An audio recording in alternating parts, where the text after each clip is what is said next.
आप सबों को जय मसीह की। Shalom, good evening. सभी का स्वागत है इस संगति के समय में। जय आइए मसीह हम जय मसीह की आंटी जी। की।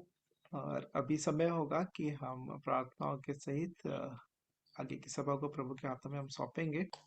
और इसके बाद आप स्तुति महिमा बड़ाई प्रशंसा कर सकते हैं प्रभु के गीतों के द्वारा या गवाहियों के द्वारा, जब तक आशीष भी हमारे मध्य में जुड़ेंगे। तो आइए हम प्रार्थना के साथ इस समय को प्रभु के हाथों में सौंपेंगे। प्रेमी दयालु अनुग्रहकारी सर्वशक्तिमान पिता परमेश्वर, राजाओं के राजा प्रभुओं के प्रभु, अपने उद्धारकर्ता प्रभु यीशु मसीह के पवित्र और मीठे नाम से आपके अनुग्रह के सिंहासन के सन्मुख आता हूँ प्रभु जी। आपके नाम को धन्य कहता, आपके नाम को सराहता हूँ प्रभु जी कि आपने हमें ये अवसर दिया है कि हम एक बार फिर से आपके चरणों में बैठकर प्रभु जी आपकी आवाज को सुनने के लिए यहाँ पे हम मौजूद हो सके हैं। आपके नाम को धन्य कहते हैं, आपके नाम को सराहते हैं प्रभु जी। हम मिट नहीं गए, आपकी महाकरुणा का ही फल है प्रभु जी। क्योंकि आपकी दया हमारे जीवन में अमर है, प्रतिभोर आपकी करुणा हमारे जीवन में नहीं होती जाती है। इसलिए आपका धन्यवाद देते हैं प्रभु जी। और ये इसलिए होता है कि हमें से कोई भी जन नाश ना हो, परंतु हर एक जन को मन फिराव का अवसर मिले। आपका आगमन बहुत ही निकट है प्रभु जी, लेकिन आप हमारे विषय में आप धीरज धर रहे हैं, मेरे विषय में धीरज धर रहे हैं। इसलिए मैं आपका धन्यवाद देता हूँ। हाँ प्रभु जी, ये जो हमारा आपस में जो मिलना है प्रभु जी, जैसा कि इब्रानियों में लिखा है कि जो जो तुम उस दिन को निकट आते देखो, त्यों तो और भी अधिक आपस में इकट्ठा होना ना छोड़ो, और प्रेम में और भले कामों में एक दूसरे को सिखाते रहो। हाँ प्रभु जी, दया करें, अनुग्रह करें कि हम इन्हीं बातों में करते हुए पाए जाएं प्रभु जी। पहले से देखी कलीसिया भी, जितने लोगों ने पतरस के सुसमाचार को सुना प्रभु जी, जिनके हृदय छिद गए, उन्होंने बपतिस्मा लेने के बाद, मन फिराव के बाद, अपने पाप अपराधों की क्षमा के लिए प्रभु यीशु मसीह के नाम से बपतिस्मा लेने के द्वारा पवित्र आत्मा का दान पाने के बाद, वे सब प्रेरितों से शिक्षा पाने, रोटी तोड़ने, संगति रखने और प्रार्थना करने में लौलीन रहे। हाँ प्रभु जी, उन्हीं बातों को हम भी करते हुए पाए जाएं प्रभु जी। ऐसी दया और अनुग्रह चाहता हूँ। अ, जब आपने समय दिया है प्रभु जी, हम मरियम के समान उस उत्तम भाग को जो कि आवश्यक है, जो हमसे कभी छीना नहीं जाएगा, उस भाग को हमें से प्रत्येक जन प्राप्त करने पाए। ऐसी दया और अनुग्रह चाहता हूँ। जितने प्रिय जुड़े हैं प्रभु जी, बच्चों से लेकर जवानों को, हर एक भाई बहनों को, बुजुर्गों को, सभी जनों को आपके अनुग्रह के सियासत के सन्मुख लेकर आते हैं। हम सब में से प्रत्येक जन से आप बातचीत करें प्रभु जी। हमारी आवश्यकताएं आप जानते हैं प्रभु जी, हमारे जीवन के किन क्षेत्रों में हम जूझ रहे हैं प्रभु जी, जिसमें हमारी आवश्यकता है। अपने स्वर्गीय भले भंडार से हमारी हर एक कमी घटी को अपनी दया, अपने अनुग्रह में आप पूर्ण करें। ऐसी दया अनुग्रह चाहता हूँ प्रभु जी। और हर एक प्रिय जो शारीरिक तौर पे अस्वस्थ है, उनके भी प्रार्थना करता हूँ प्रभु जी। जैसे कि आपका वचन बताता है कि जितने आपसे प्रेम रखते हैं और आपकी इच्छा के अनुसार बुलाए गए, उनके लिए हर एक बातें मिलकर भलाई ही को उत्पन्न करती हैं। हाँ प्रभु जी, इन परिस्थितियों में आपकी भलाई को अपने जीवन में वो जानने पाए। और आप दया करें, अनुग्रह करें कि उन बीमारियों से, जैसे प्रभु यीशु मसीह आप इस पृथ्वी पर थे, आपने बीमारों को चंगा किया, वैसे ही प्रभु जी हर एक प्रियो को आप चंगाई प्रदान करें। ऐसी दया और अनुग्रह चाहता हूँ प्रभु जी। और भी किसी प्रकार की समस्याओं में है प्रभु जी, आप दया करें, अनुग्रह करें। आपका वचन कहता है कि तुम किसी ऐसी परीक्षा में नहीं पड़े जो मनुष्यों के सहने से बाहर है, लेकिन परमेश्वर सच्चा है। वो कभी तुम्हें तुम्हारे सामर्थ्य से बाहर परीक्षा में पड़ने न देगा, पर उन परीक्षाओं से निकलने का मार्ग भी आप ही तैयार करने वाले पिता परमेश्वर है। आप दया करें, अनुग्रह करें कि हमें से हर एक प्रिय अपने समझ का सहारा ना ले, वरन संपूर्ण मन से आप ही पे भरोसा रखें। आप ही पे स्मरण करके सब काम करें, ताकि आपके द्वारा जो सीधा मार्ग है, उसको हम सभी प्राप्त करने पाए, उससे हम प्रभु जी आपके दया, आपके अनुग्रह से निकलने पाए। ऐसी दया अनुग्रह चाहते हैं प्रभु जी। आपकी दया अनुग्रह चाहते हैं, जैसा वचन कहता है कि अपने वचन को भेज कर आप उन्हें चंगाई प्रदान करते हैं। जिस भी गड्ढे में वे पड़े हैं, आप उन्हें वहां से उबार लेते हैं प्रभु जी। दया करें, अनुग्रह करें कि सच में आज जब हम आपकी संगति में जब हम बैठते हैं प्रभु जी, हर एक बातों के द्वारा, चाहे वो गीतों के द्वारा हो या प्रभु जी गवाहियों के द्वारा हो या वचन के भाग के द्वारा हो, हमारे जीवन में सहायता होने पाए प्रभु जी, कि हर एक उन गड्ढों से जहाँ पे हम फंसे हैं, वहां से हम निकलने पाए। आपका वचन कहता है, धर्मी जन चाहे 7 बार गिरे तो भी उठ खड़ा होता है। हाँ प्रभु जी, दया करें, अनुग्रह करें कि हम उन परिस्थितियों में, जो गिरी हुई परिस्थिति, उसमें ना रहें, परंतु उठ खड़े हों, क्योंकि आपका वचन कहता है दुष्ट लोग उसी विपत्ति में गिर कर पड़े ही रहते हैं। दया करें, अनुग्रह करें, आप हमें मन फिराव का जो अवसर देते हैं प्रभु, जिससे हम बहुमूल्य जाने। क्योंकि एसाव के विषय में लिखा है कि उसने बाद में मन फिराना चाहा, लेकिन उसको अवसर नहीं मिला, क्योंकि उसका समय पार हो गया था। आपने यरूशलेम के लिए भी कहा कि जब मैं आया, जब मेरे विजिटेशन का जो समय था, जब तुम्हारे लिए वो उपलब्ध था, तुमने उसे इनकार कर दिया, उससे तुम चूक गए। तो इस कारण बड़ा भारी नुकसान हुआ। दया करें, अनुग्रह करें, हमें से कोई भी जन जब परिस्थिति, जब आपका वचन हमसे कुछ बातचीत करे प्रभु जी, हम मन फिराएं प्रभु जी, आपकी ओर पूर्ण मन से फिरें, क्योंकि आपने कहा कि यदि मेरी प्रजा के लोग जो मेरे नाम से कहलाते हैं वे दीन हो जाएं प्रभु जी। हमने कल देखा प्रभु जी उस आटे के विषय में, धन्य है वे जो मन के दीन है, क्योंकि स्वर्ग का राज उन्हीं का है। वही आटे हैं, उसी में आपका स्वर्ग का राज जो कि खमीर के समान है वो मिलाया जाएगा और वो पूरा खमीर हो जाएगा। दया करें, अनुग्रह करें हम सबको, मुझे प्रभु जी सच्ची दीनता सिखाएं प्रभु जी। आपने कहा कि मुझसे सीखो क्योंकि मैं नम्र हूँ और मन में दीन हूँ प्रभु जी। बाहरी तौर पे दीनता नहीं, लेकिन प्रभु जी मन में दीन होने में मेरी और हर एक प्रियो की आप सहायता और मदद करें। हाँ प्रभु जी, आज के इस पूरे समय को आपके हाथों में सौंपता हूँ। जितने प्रिय जुड़ गए प्रभु जी, हम सबों को आप सहायता मदद करें कि जो कुछ बातें हम सीख रहे हैं प्रभु जी, आप हम आपस में बांटने पाए।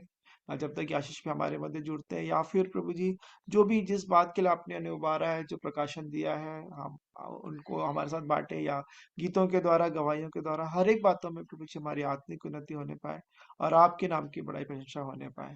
हम आशीष भैया के लिए भी आपका धन्यवाद देते हैं, जो प्रतिदिन हमारे मध्य में आकर प्रभु जी आपके वचन का प्रचार करते हैं, उन बात वचन की बातों को हम तक पहुंचाते हैं, जो हमारे प्रश्न है उनका उत्तर देते हैं आपके वचन के द्वारा।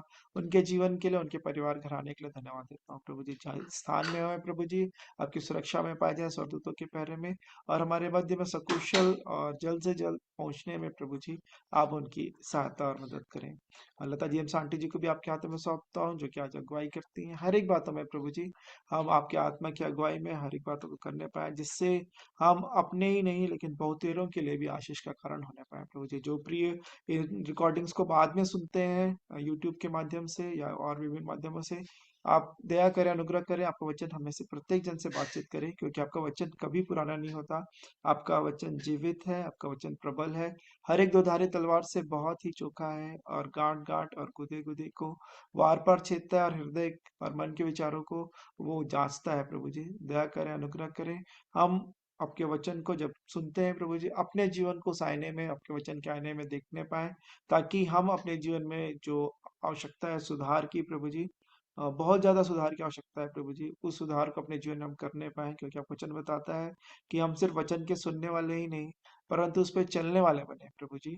ये आशीष और अनुग्रह और आपकी दया और करुणा हर एक के जीवन के लिए चाहता हूँ प्रभु जी, कि आपका अभिषेक जो है प्रभु जी हमें कार्य करना सिखाता है, हमने इस बात को भी जाना है प्रभु जी। दया करें कि जिस काम को आप हमसे कहें, हम उसे बड़ी ईमानदारी से, पूर्ण समर्पणता के साथ प्रभु जी, हम इस बात को जानते हुए कि हम अपने नहीं हैं, क्योंकि दाम देकर मोल ले गए हैं उस क्रूस पे प्रभु जी। आपने उस सबसे बड़ी कीमत को प्रभु जी मेरे लिए, मेरे पापों अपराधों के लिए प्रभु जी आपने चुकाया प्रभु जी। अपने प्रेम में होकर प्रभु जी, आपके अगापे अद्भुत अनोखे अनुपम प्रेम के लिए प्रभु जी मैं धन्यवाद देता हूँ। उस प्रेम की लंबाई, चौड़ाई, गहराई, ऊंचाई को प्रभु जी जानने में प्रभु जी मेरी सहायता मदद करें, मेरे मन की आंखों को ज्योतिर्मय करें, कि मैं परमेश्वर पिता आपकी पहचान में परिपूर्ण हो जाऊं प्रभु जी। आप समझ प्रदान करें प्रभु जी, ऐसी दया अनुग्रह चाहता हूँ। हर एक बात को लेकर मैं फिर से आपका धन्यवाद देता हूँ। आगे के पूरे समय को आप ही के अ, आत्मा के नियंत्रण में हम सौंपते हैं प्रभु जी। हमारी आत्मा, प्राण, देह, हमारे हृदय, हमारे मन, इंटरनेट कनेक्शन, डिवाइसेस, सभी को आपके हाथों में समर्पित करते हुए वह उद्धार करता प्रभु यीशु मसीह के पवित्र और मीठे नाम से मांग लेता हूँ। आमीन, आमीन, आमीन। अ, आंटी जी आप लीड करेंगे?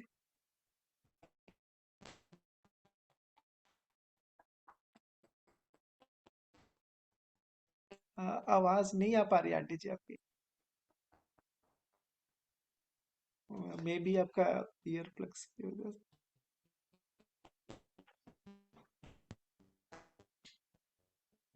जी नहीं, सॉरी, नहीं आ रही। नहीं पड़ेगा। अभी मेरी आवाज कैसी है? जी हाँ, जी हाँ, आप क्लियर है। ठीक है अभी। एक मिनट भाई।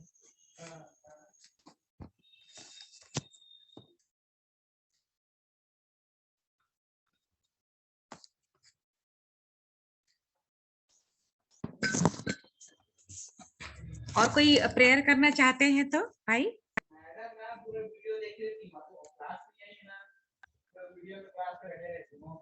और कोई प्रेयर करना चाहते हैं तो?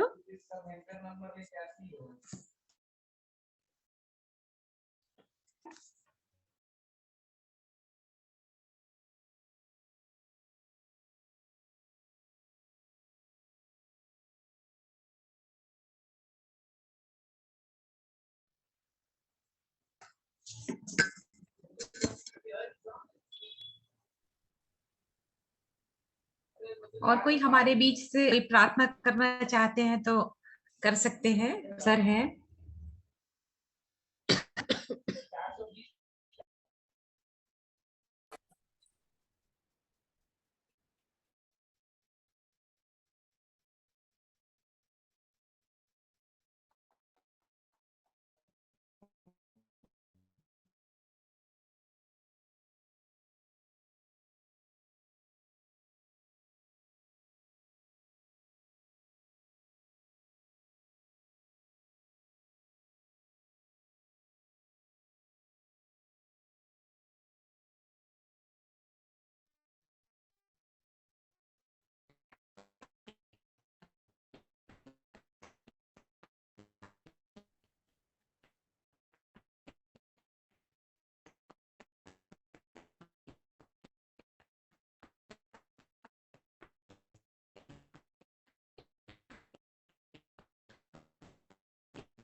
लता आंटी, आपकी आवाज नहीं आ रही है।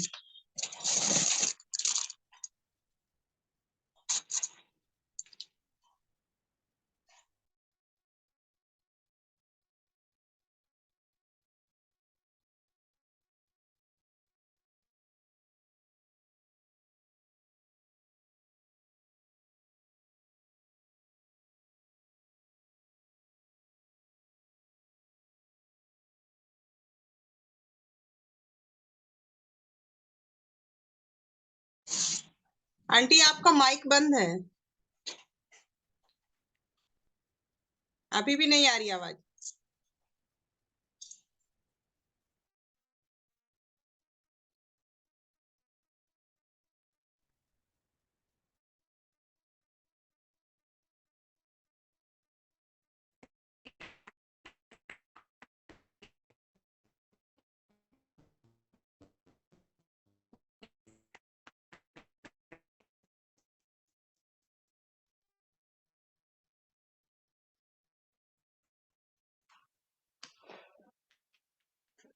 अच्छा होगा कि यदि हम सभी बोले।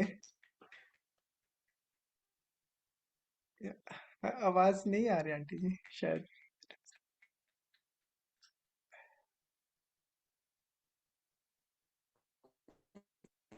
सॉरी। सब बच्चों को नहीं आ रही आंटी जी आवाज। सब बच्चों को देती है, आपको नहीं देती, ऐसे कैसे हो सकता है यार?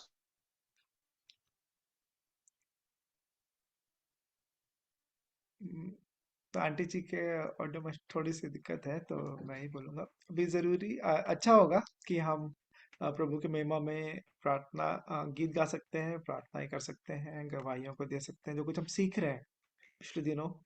तो हम उस बात को शेयर कर सकते हैं क्योंकि आंटी जी ने बताया कि आशीष भैया को किसी जगह किसी की फ्यूनरल में जाना था, तो इस वजह से थोड़ा सा उनको लेट हो जाएगा, वो आएंगे तो 8 बजे के लगभग ऐसा उनका अनुमान है।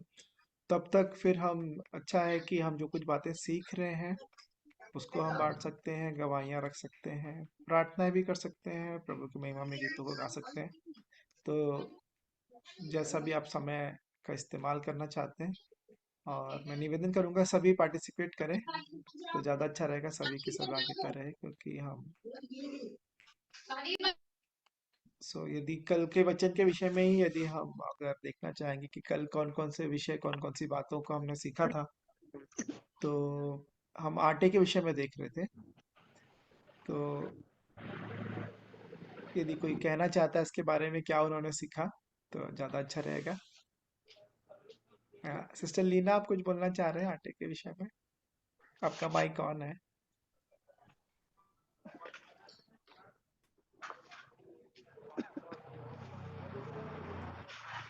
विजय अंकल, जय मसीह की, गुड इवनिंग, शालोम। यदि आप कुछ बोलना चाहते हैं अंकल। तो मैं बोलना तो चाहता हूँ पर वचन थोड़ा सा अलग है। जिसके कान हो वो सॉरी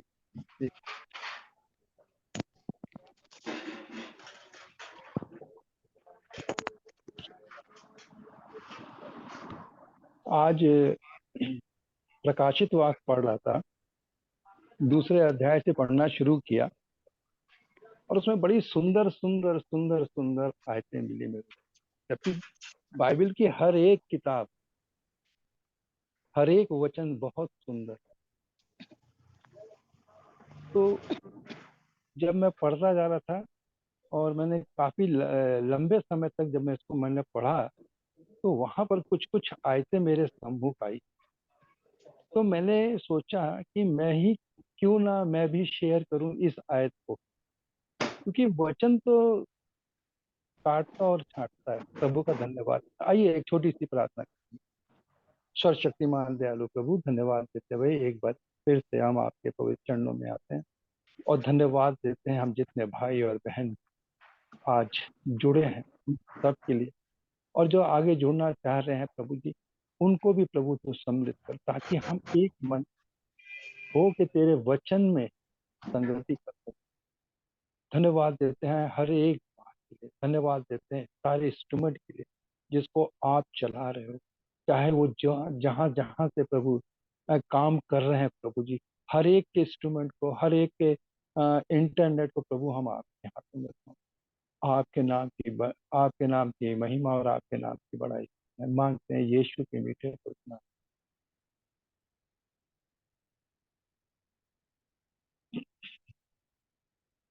प्रभु का धन्यवाद हो आज के दिन के लिए।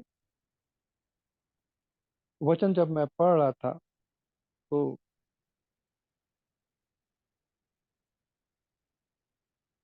मेरे जीवन में बहुत काम किया, और परमेश्वर हमारे हर एक गुप्त कामों को देखता है। यहाँ लिखा हुआ है 2:17 में, जिसके कान हो वह सुन ले आत्मा कलीसिया के लिए क्या कहता है। मैं तुम्हें सॉरी आत्मा कलीसिया से क्या कहता है, जो जय प्राप्त पाए उसको मैं गुप्त मन्ना में से दूंगा, गुप्त मन्ना में से दूंगा, और उस पत्थर पर एक नाम लिखूंगा। हर एक का नाम लिखने के लिए यहाँ पे कह रहा है, जिसके जिस जिसे उसके पाने वालों के दीवानों और कोई नहीं होगा, सिवाय कोई ना होगा। कितना सुंदर वचन है, जिसके कान हो। आज परमेश्वर ने हमको सुनने के लिए कान दिए हैं, देखने के लिए आंख दी है, बोलने के लिए मुंह दिया हुआ। इसीलिए परमेश्वर कहता है जिसके कान हो वो सुन ले। वो जब मूसा अपनी प्रजा को लेके चलता है, इज़राइल को लेके निकलता है, तो परमेश्वर ने उसे मन्ना खिलाया, और आज हमको ये वचन दे दिया। उस समय तो लोगों को मन्ना दिया, पर आज हमको ये वचन दिया है कि हम इस वचन के विरोध में पाप ना करें, इस वचन के मन्ने को हम अपने जीवन में उतार लें। जैसे मलाकी में कहता है कि एक समय ऐसा आएगा जब ये वचन का मन्ना हमसे लिया जाए। इसीलिए बार बार यूहन्ना लिखने वाला, प्रकाशित वाक्य को लिखने वाला यूहन्ना कहता है कि जिसके कान हो वो सुने, और लिखता है कि हर एक को मैं उसे गुप्त में मन्ना दूंगा और उसे एक श्वेत पत्थर भी दूंगा। श्वेत पत्थर, आज भाई नहीं आए, आज मैं पूछने वाला था ये श्वेत पत्थर का क्या मतलब है। क्या वो सिंहासन जो स्वर्ग में बना है? ये मेरे थॉट्स हैं, प्रभु मुझे माफ करे अगर मेरे गलत हो, तो सब भाई बहन मुझको इस बात का बताएं कि ये किसी को अगर मालूम है तो ये बताएं कि ये श्वेत पत्थर क्या है। मुझको नहीं मालूम, पर मैंने श्वेत पत्थर इसलिए लगाया क्योंकि स्वर्ग जब होगा वो श्वेत होगा, सिंहासन उसका श्वेत होगा। तो इसका मतलब वो पूरा जहाँ जहाँ परमेश्वर के जिसने उसने हमसे प्रॉमिस रखा है कि वो हमको एक जगह पर रखने वाला है, वो पवित्र पवित्र पवित्र है। उसमें एक छोटा सा भी पाप वहां पर प्रवेश नहीं कर सकता, इसलिए क्योंकि वह पवित्र है। और ये पत्थर, और और उसे पत्थर पर एक नाम लिख दूंगा। हर एक के पत्थर पर हर एक का नाम, जैसे लिखा हुआ है जीवन की पुस्तक में हर एक का नाम लिखा है, ऐसा ही वचन कहता है कि हर एक का नाम लिखा रहेगा, जिससे उसके पाने वालों के सिवाय और कोई नहीं, सिवाय और कोई नहीं जानेगा। हम सब पाने की दौड़ में लगे हुए हैं, उस स्वर्ग मिरास में पहुंचने की किस में लगे हैं, दौड़ में लगे हैं। भाई के भाई आशीष के द्वारा मैं भी बहुत आनंदित और बहुत ही मगन हूँ। आज मैं सोचा था फिर भाई मिलेंगे, परंतु आज नहीं आए, तो मैंने कहा चलो मैं भी एक छोटा सा संदेश जो परमेश्वर ने मुझे दिया, मैं भी अपने प्रिय भाई और बहनों को भी दूं। आएंगे भैया थोड़ी देर में, 8 बजे के बाद, लेकिन आएंगे, उन्होंने जी कहा जी है। जी जी हाँ, आएंगे आंटी जी। आशीष प्रभु का जी। धन्यवाद। एक जी एक चीज और जी, सीखने के लिए मैं भी, आप बहुत अच्छा कह रहे हैं।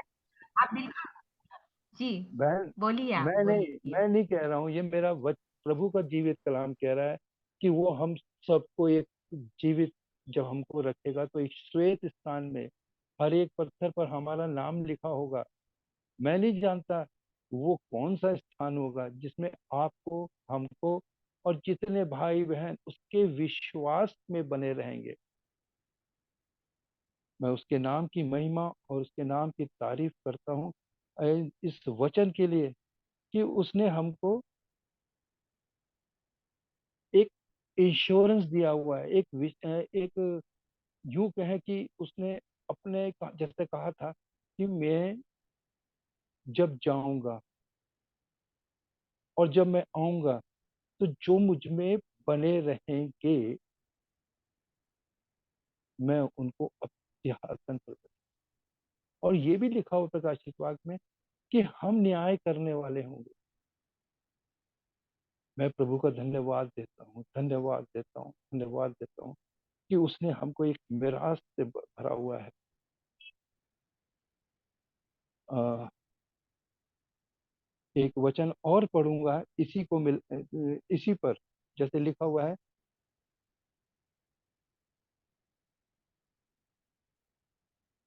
कि अ, ये लिखा हुआ है तीसरा अध्याय प्रकाशित वाक्य और उसकी 5वीं आयत, जो जय पाए उसे इस प्रकार श्वेत वस्त्र बनाया जाए। जो जय पाए, आप और हम और जो उसके चुने हुए लोग, जो उसमें बने रहेंगे, एक श्वेत वस्त्र जिसमें ना कोई दाग होगा ना कोई धब्बा, क्योंकि वचन के अनुसार, वचन के अनुसार जिसके काम शुद्ध, निर्मल और पवित्र होंगे, कहता है मैं उसको एक, जो जय पाए उसे इस प्रकार श्वेत वस्त्र पहनाया जाएगा। कब? जब यीशु हमको लेके जाएगा, श्वेत वस्त्र पहनाएगा। बहुत गहरा मतलब है। हम मनुष्य की सोच, वचन में लिखा हुआ, हमारी सोच और उस यीशु के परमेश्वर की सोच आकाश और पृथ्वी के समान है। वचन नहीं खुलवाऊंगा, क्योंकि अगर मैं वचन खुलवाऊंगा तो भाई आ जाएंगे, फिर मैं उनके वचन से महरूम हो जाऊंगा, उनके वचन को पा नहीं पाऊंगा। इसलिए वापस आते हैं 5वीं आयत पर, जो जय पाएगा उसे इस प्रकार श्वेत वस्त्र पहनाया जाएगा और मैं उसका नाम जीवन की पुस्तक में लिखूंगा। कितना वो दिया है हमको, एक अ, अनुग्रह हमको दिया हुआ है परमेश्वर ने कि वो हमको हमारा नाम जीवन की पुस्तक में लिखेगा।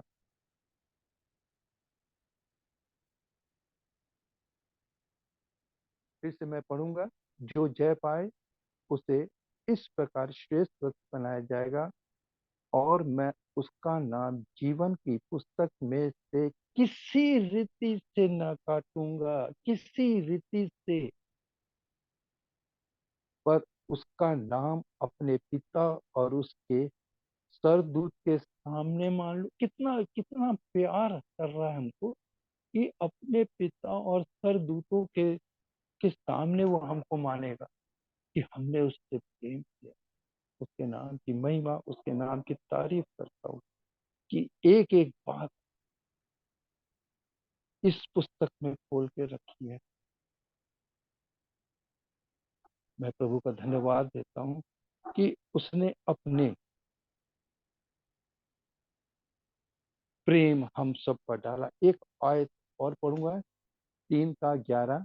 मैं शीघ्र ही आने वाला हूँ, जो कुछ तेरे पास है उसे थामे रहे। जो कुछ आपके और मेरे पास है, अर्थात जीवन की पुस्तक जिसमें से वो हमारा नाम नहीं काटेगा, लिखा हुआ है।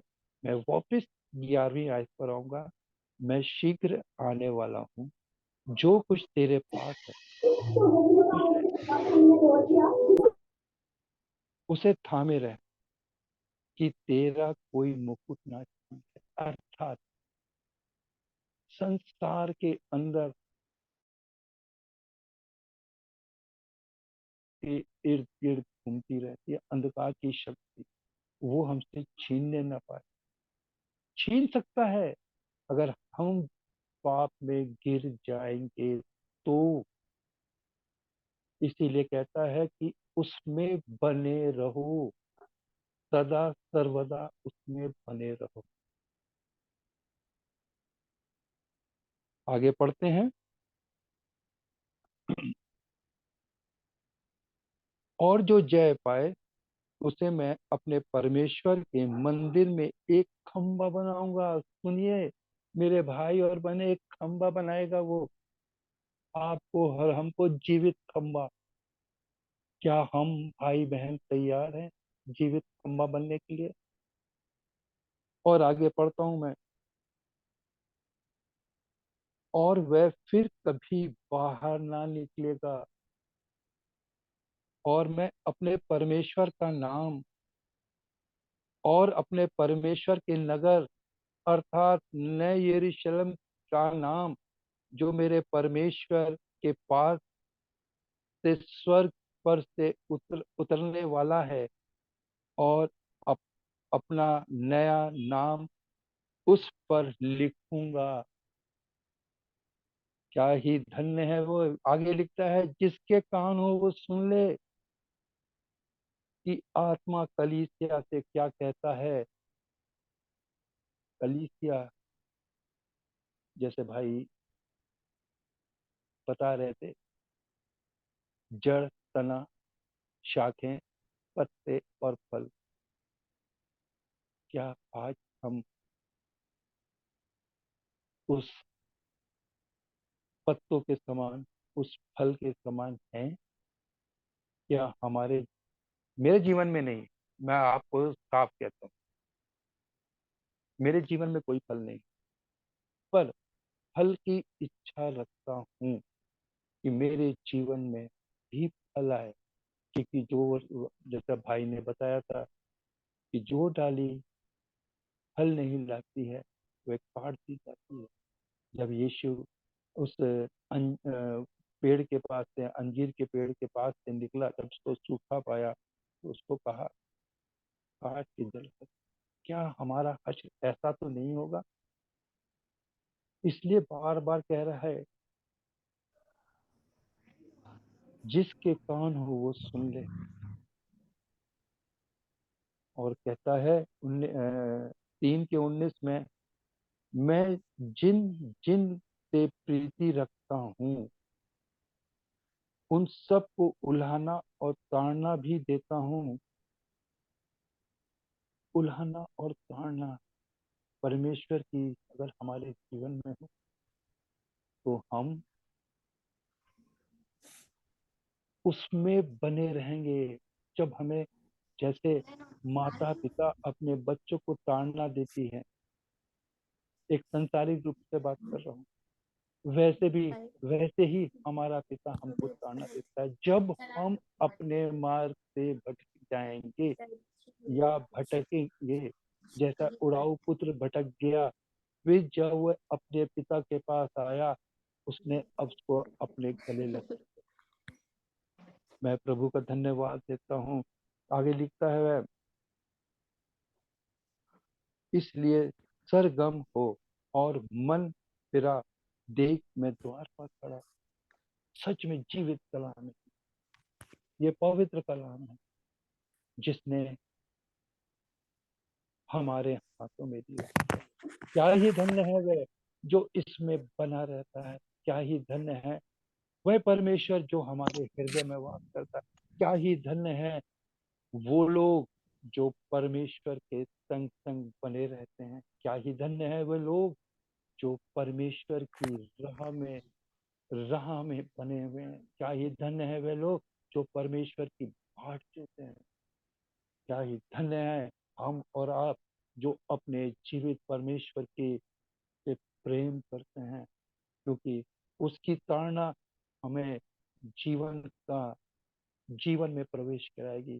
उसकी ताड़ना हमको उस वृक्ष के समान बना देगी जिसकी जड़ परमेश्वर बनी हुई है, जिसकी जड़ हमारा उद्धारकर्ता बना हुआ है, जो हमको शिक्षा और चेतावनी अर्थात हमारे गुरु अर्थात हमारे सिखाने वाले, जिसकी चमक से आज हम इस कलाम को जानने पाए, इस कलाम को हम पहचानने पाए।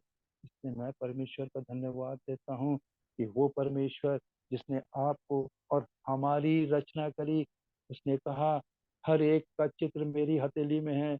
मेरे प्रिय भाई और बहनों, मैं अपने परमेश्वर का धन्यवाद देता हूँ, उसके नाम की महिमा और उसके नाम की तारीफ करता हूँ।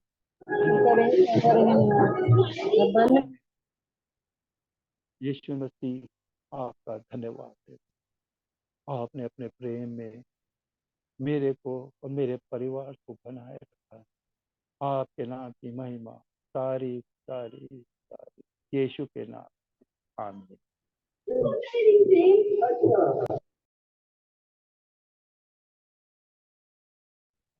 आमीन आमीन।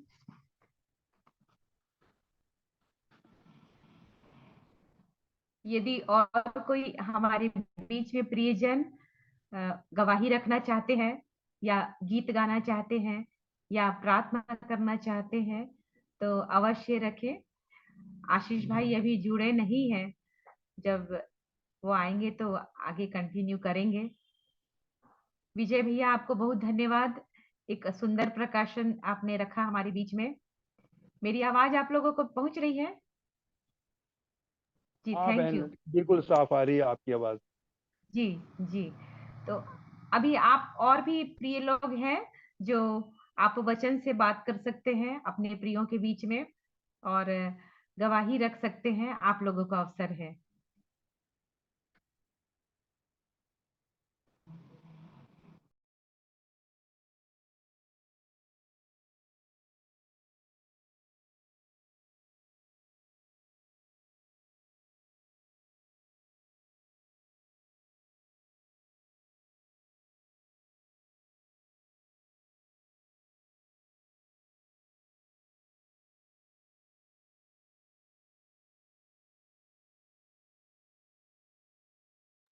बहन आपकी आवाज नहीं आ रही है।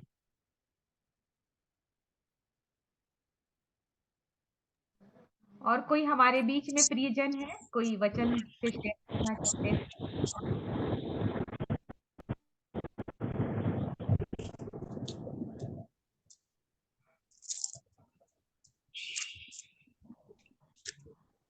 सुखदेव सबको जय भाई मसीह कुछ? की। जी जय मसीह की।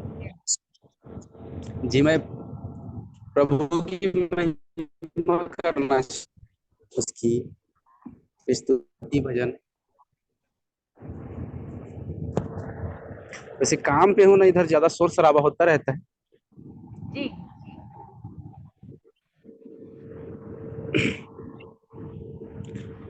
आइए हम परमेश्वर की महिमा के लिए एक छोटी सी गीत गाएं। उठाते हैं तेरा नाम, तेरी स्तुति करते हुए घुटनों पर हम आकर करते हैं तुझे से प्रार्थना। मिलकर हम गाए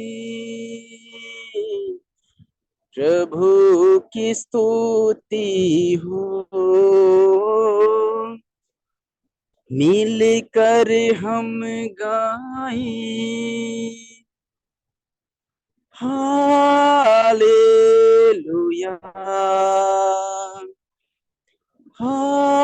हालेलुया,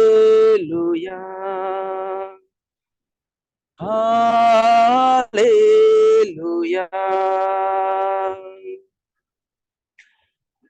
उठाते हैं तेरा नाम, तेरी स्तुति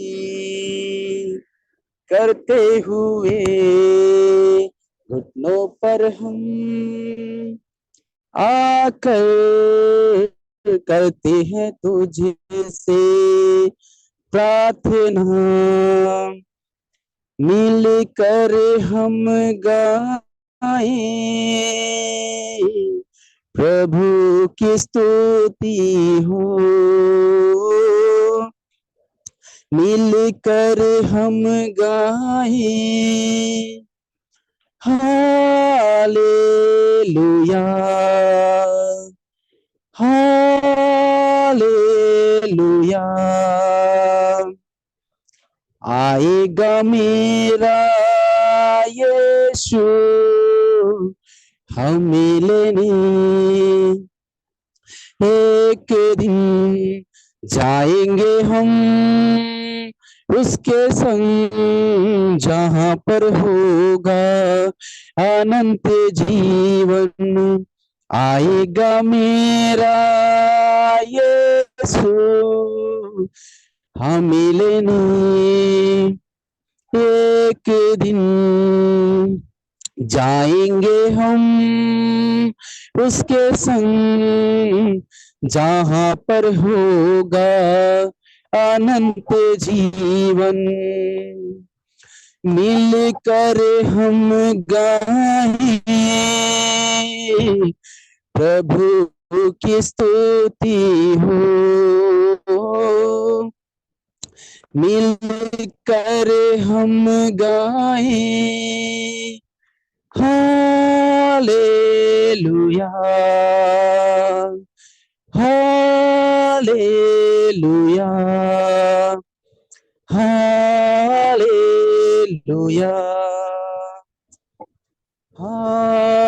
हालेलुया। प्रभु को महिमा मिले। आप सबको जय मसीह की।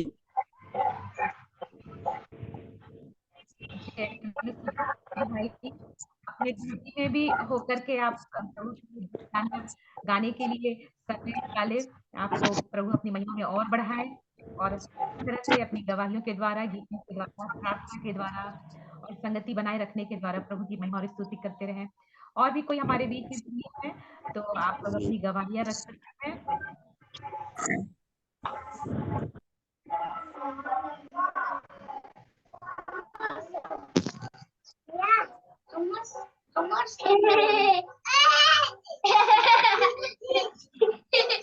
बच्चा आ गया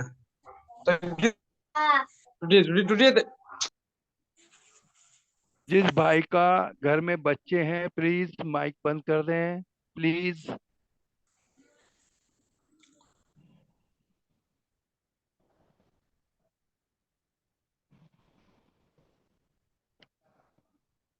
हम यहाँ से जब बोलते हैं तो वो खुद को आवाज नहीं आती है, लेकिन दूसरे अन्य लोगों को उनके स्क्रीन पे, उनके गैजेट्स पे काफी तेज आवाज आती है। तो इसलिए जैसे विजय भैया ने अभी कहा कि बच्चे जिनके पास है वो लोग अपने ऑडियो को बंद रखें, अपने मोबाइल को म्यूट करके रखें, क्योंकि कई बार सच में हमको समझ में नहीं आता, हमारे घर में अन्य जगह से जो आवाज आती है उसको हमारा मोबाइल खींचता है। तो यदि कोई और गवाही रखना चाहते हैं तो अवश्य रखें। मैं आप लोगों के सामने एक छोटी गवाही रखना चाहती हूँ। जब लॉकडाउन हुआ तो मुझे यूट्यूब में और फेसबुक में और गूगल और जूम में बहुत संदेश देने का मौका मिला। एक एक दिन में 4 संदेश भी मेरे होते थे, एक एक घंटे का वो स्लॉट रहता था। तो मैं बहुत आनंदित होकर के और बहुत तैयारी करके और वचन को प्रचार करना और साथ में गाना गाना, ये सब चलता रहता था। लेकिन कहीं पर मुझे लगता था अंदर से कि मैं लगातार धारा प्रवाह जो वचन को प्रचार करती हूँ, तो मेरे अपने मानवीय विचार भी उसमें हैं और लोग बहुत अच्छा लगता था उनको सुनने में, लेकिन मैं अंदर से शांत नहीं थी और लगता था कि मुझे और भी मन की सिधाई और सच्चाई के साथ वचन को रखने की आवश्यकता है। और फिर पूरा ये 3 साल निकल गया और फिर अपने आप मैं धीरे-धीरे इन सब से अलग होना शुरू हुई, क्योंकि मुझे लगता था कि नहीं, मैं सही रीति से मैं प्रचार नहीं करती हूँ।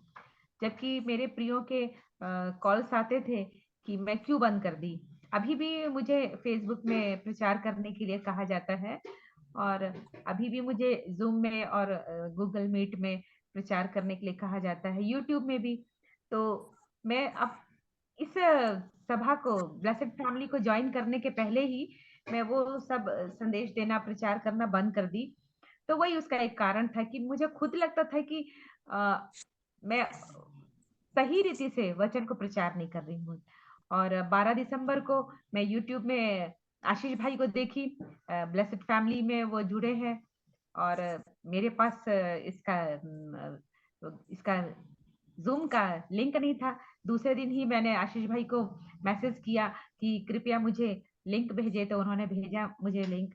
तो तब से 12 दिसंबर के बाद से ही मैं जुड़ना शुरू हुई। लेकिन इन समयों में जो आप और मैं वचन को गहराई से सीख रहे हैं, कैसे वचन ही वचन का अर्थ बताता है, कैसे वचन के द्वारा ही हम आगे बात कर सकते हैं। मेरा स्क्रीन पूरा खत्म हो गया है। आप लोगों को आवाज आ रही है? जी सिस्टर जी, आवाज आवाज आ रही ना? मेरा मोबाइल आज ही ना गिर के बहुत टुकड़े हो गया और अभी पूरा ये ब्लैंक हो गया है और मैं नहीं जानती आपका कि आपकी फोटो भी साफ आ रही है और आपकी वॉइस भी बिल्कुल साफ है बहन। अच्छा, ऐसा? जी, क्योंकि हम आपको देख मुझे रहे हैं बस, बिल्कुल। जी, जी। तो मुझे बस ऐसा ही है कि बस मैं बात कर रही हूँ इस मोबाइल की तरफ। तो अभी लगातार 1-2 दिन से हम जैसे कल भी सुन रहे हैं, उसके 1 दिन पहले भी, कि जो ख़मीर है वो अपना स्वयं का विचार है। जी, ख़मीर जो है वो अपना स्वयं का विचार है। तो मैं जब उसको अपने जीवन में सोचने लगी तो ऐसा तो बहुत समय से मेरे साथ हो रहा है। बहुत सारे वचन को मैं अपने विचार में ढाल करके और मैं ऐसा समझती हूँ, मैं ऐसा सोचती हूँ, इस तरह से बोल करके मैं प्रचार करती थी। जबकि अभी जब हम आशीष भाई को सुन रहे हैं, तो समझ में आ रहा है कि कितना अद्भुत परमेश्वर का वचन है, जो कितना अच्छा गहराई से हमसे बात कर रहा है। देखिए, जब आशीष भाई हम लोगों से वचन से बात कर रहे हैं, तो कोई भी एक ऐसा उनका संदेश नहीं है, जो हम उनका विरोध कर सकें, कि भाई आप यहाँ पर गलत कह रहे हैं।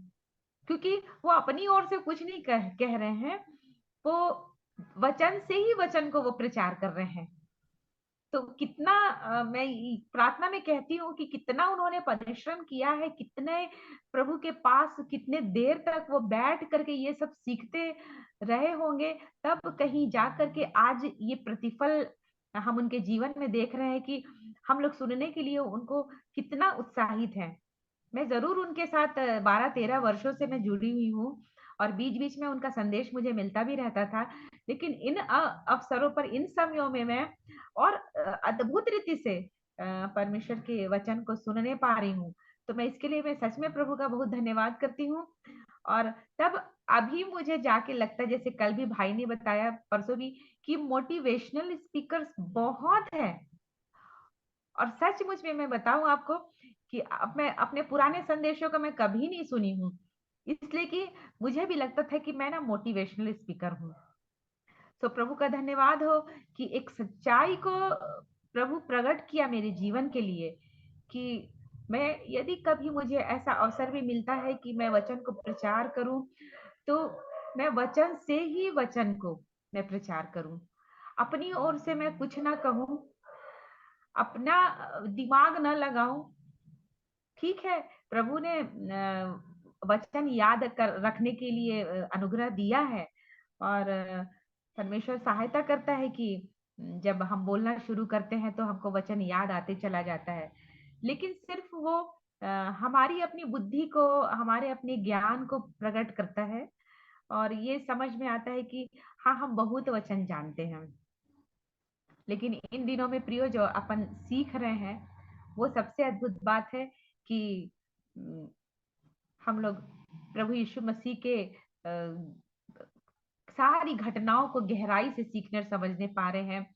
हमारे पास प्रेरित पौलुस है और सारी पत्रियाँ हैं और साथ ही अभी हमारे भाई आशीष भाई हैं जो हमको और सहायता कर रहे हैं कि हम और भी ज़्यादा वचन को गहराई से सीखें और समझें। यदि आशीष भाई आ गए हैं तो कृपया मुझे बताएँ। अभी नहीं आए हैं लता दी। अभी नहीं आए हैं, तो जी अमन भाई भी अभी नहीं है? जी नहीं। ठीक। सिस्टर, मैं आपसे जी, ही बात करना चाहता हूँ। अभी जी, आपने जो बोला, जी। मेरी वॉइस आ पा रही है आपको?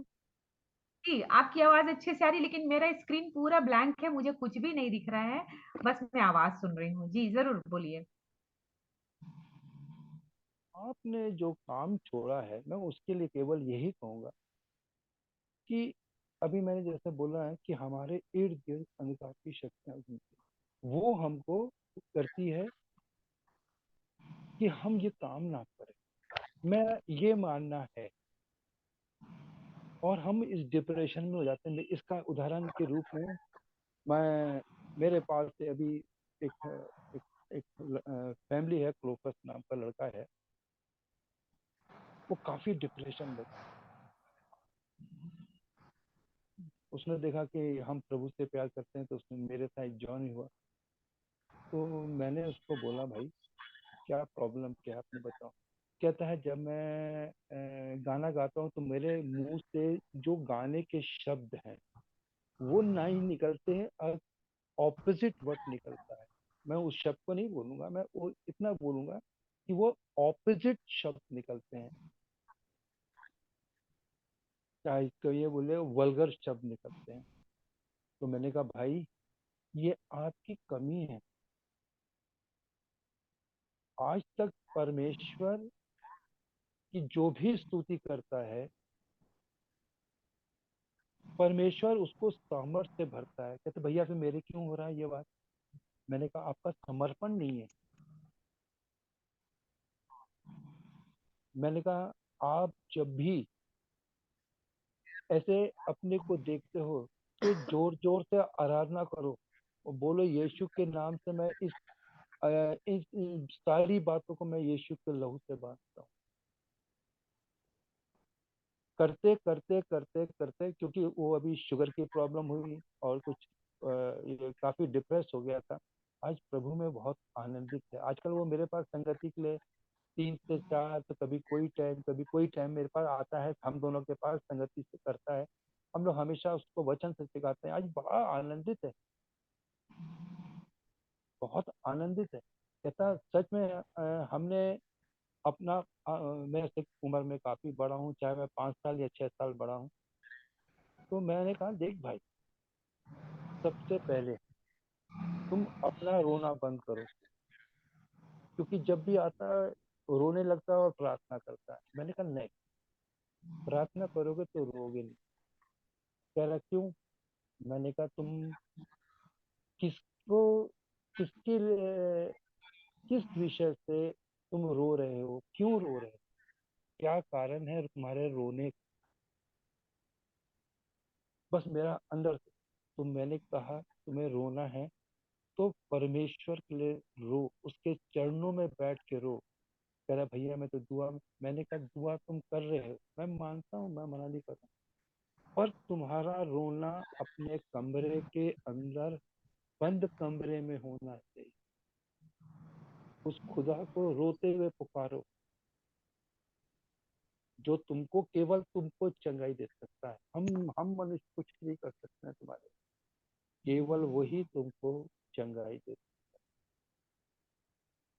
हम संगति दे सकते हैं, हम तुम्हें वचन सुना सकते हैं, परंतु सामर्थ कौन देगा? केवल जीवित परमेश्वर का पुत्र देगा। इसलिए मैं ये छोटी सी गवाही दूं।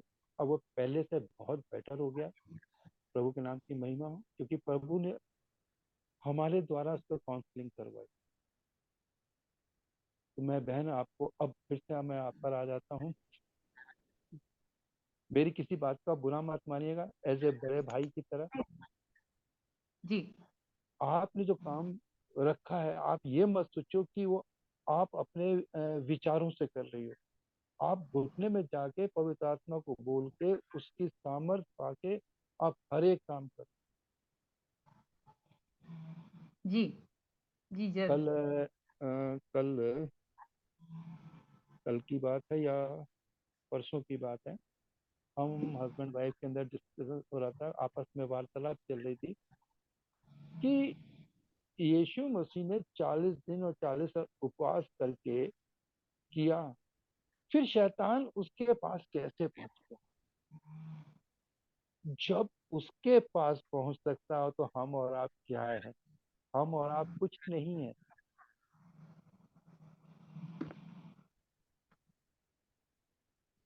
जिसने संसार को बनाया, जब वो परीक्षा में गिर सकता है तो हम क्यों नहीं गिर सकते?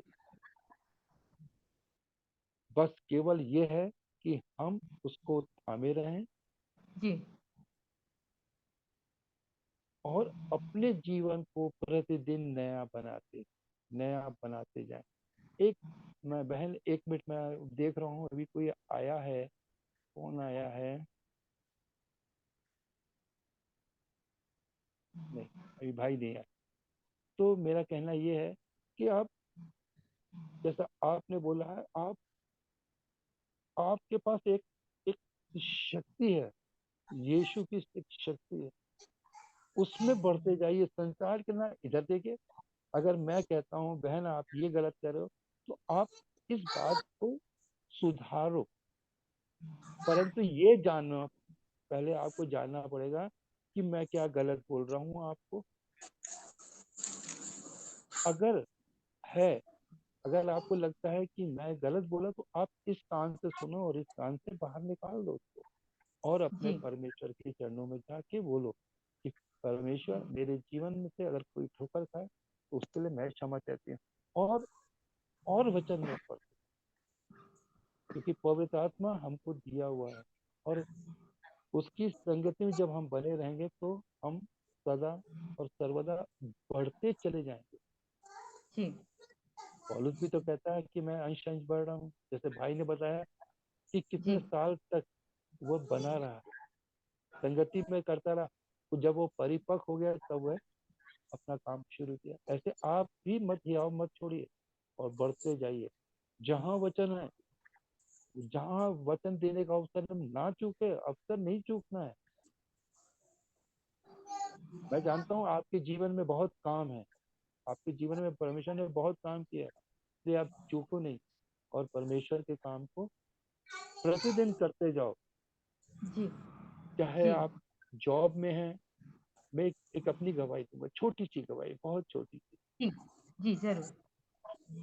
अ, जब नया नया था, प्रभु में आया था, तो मेरे बड़ी अंदर थी कि मैं भी लोगों को कैसे वचन सुनाऊं। तो मेरा पास्टर बोलता है, शांत रहो, शांत, अभी तुम अंडे में हो। कहता है तुम अभी अंडे में हो, निकलो मत बाहर। मैं चुप हो गया, उनकी बात समझ में नहीं आई कि वो क्यों बोले। वाइफ कहा तुम्हारी समझ में नहीं आएगा। मैंने कहा नहीं, समझाओ।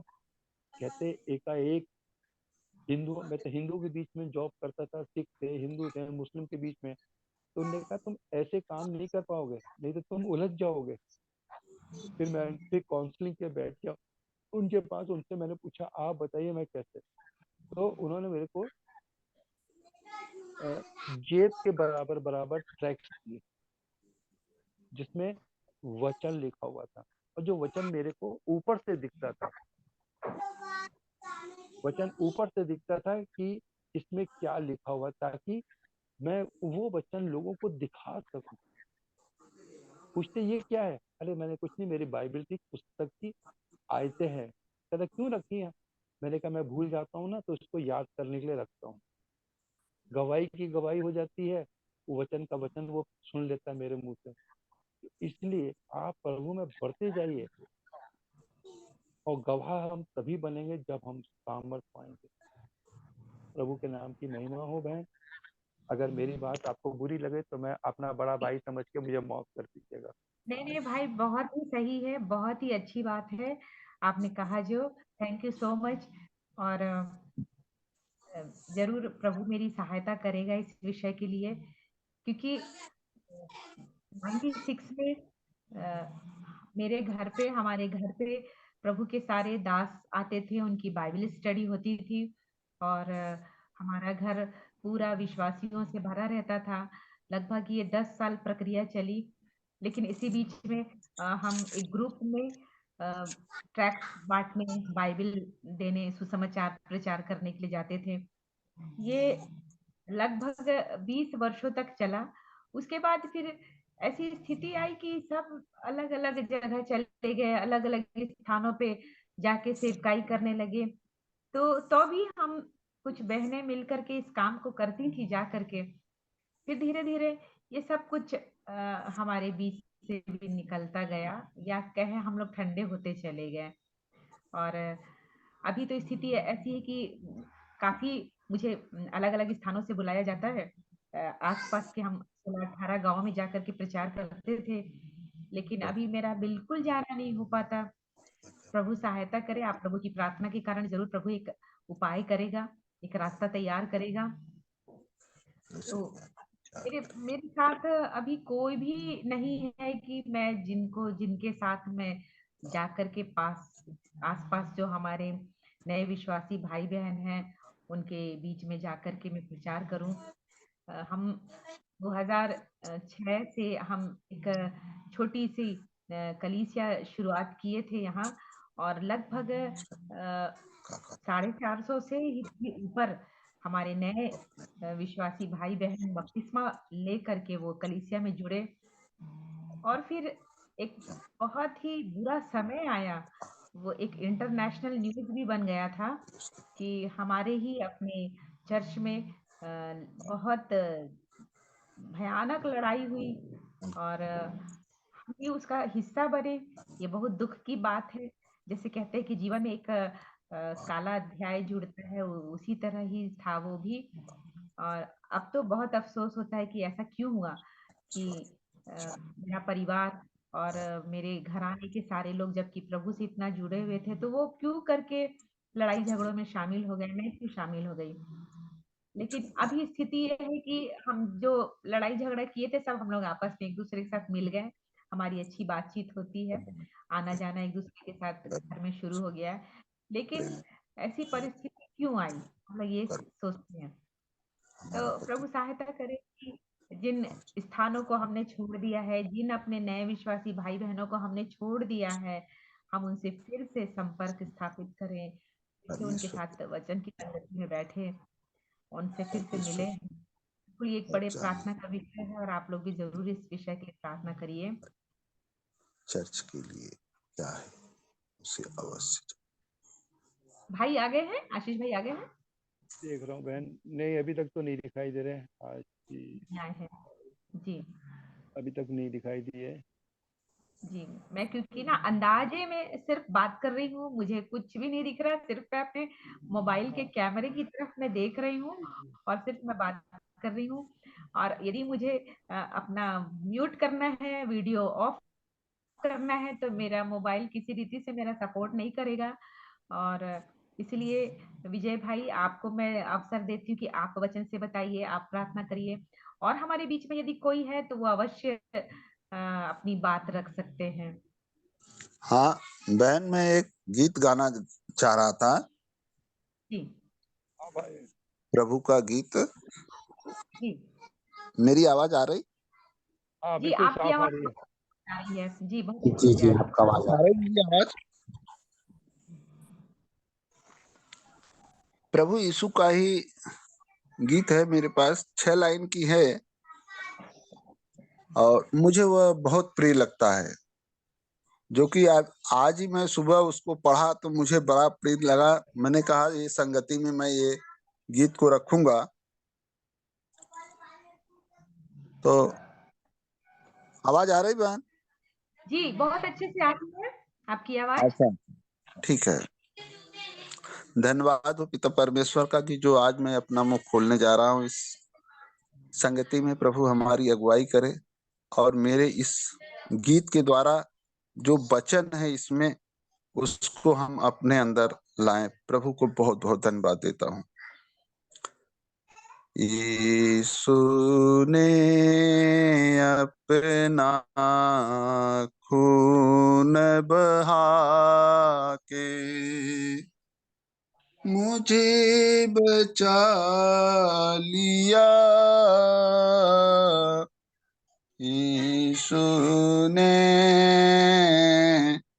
अपना खून बहा के मुझे बचा लिया।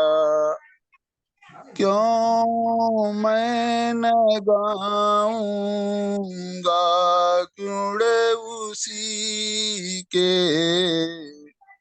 मुझे बचा लिया। मैं जब गुनाहों में पड़ा हुआ था, यीशु आ गया। उसके मारे जाने से मैं जीवन भी पा गया। उसके मारे जाने से मैं जीवन भी पा गया। इसलिए गाऊंगा गुण उसी के, मुझे बचा लिया। मेरे गुनाहों का बोझ क्या क्या न उसने सहा। मेरे गुनाहों का बोझ उठा कर क्या क्या न उसने सहा। मेरे गुनाहों को माफ कराने खून भी उसे का बहा। कितना अनोखा है प्यारे प्रभु का, मुझे बचा लिया। कितना अनोखा है प्यारे प्रभु का, मुझे बचा लिया। सेवा करेंगे प्यारे प्रभु की, जैसा कि उसने कहा। सेवा करेंगे प्यारे प्रभु की, जैसा कि उसने कहा। मर भी मिटेंगे प्यारे प्रभु में, जैसा कि उसने सहा। हर दम हम गाएंगे गीत उसी के, हमें बचा लिया। हर दम हम गाएंगे गीत उसी के, हमें बचा लिया। यीशु ने अपना खून बहा के मुझे बचा लिया।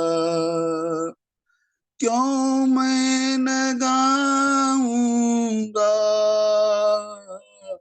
गुण उसी के, मुझे बचा लिया।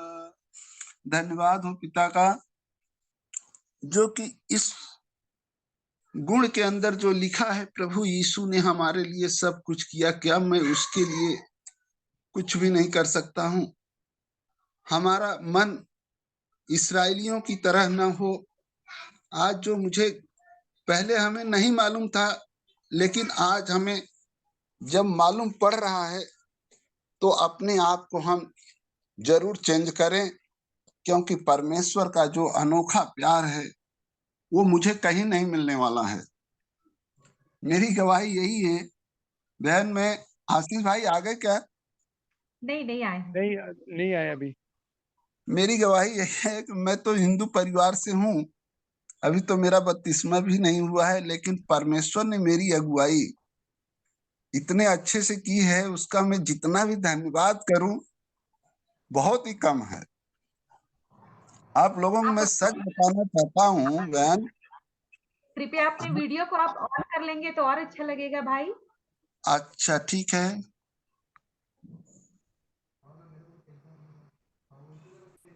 हो गया? जी नहीं, आपका वीडियो ऑन नहीं हुआ।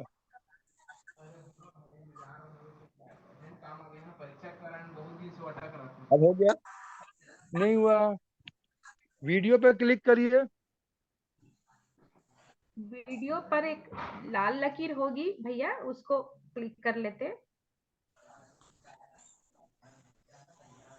हो गया? नहीं हुआ। नहीं हुआ है भाई, नहीं हुआ भैया।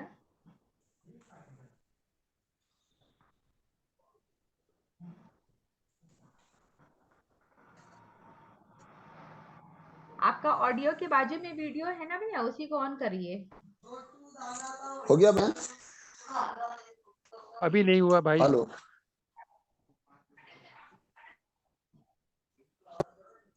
जी नहीं हुआ आपका, अभी भी नहीं हुआ। अभी नहीं हुआ? नहीं। जी नहीं।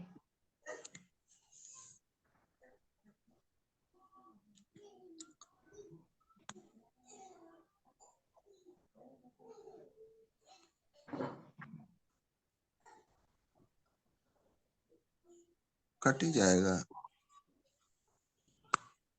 रहने दीजिए भाई, आप ऑडियो अपना चालू है, आप उसी में बोलिए, बताइए जी। हाँ, तो यही बताना चाह रहा था कि मैं भी हिंदू परिवार से हूँ, 3 साल से मैं अभी जुड़ा हूँ।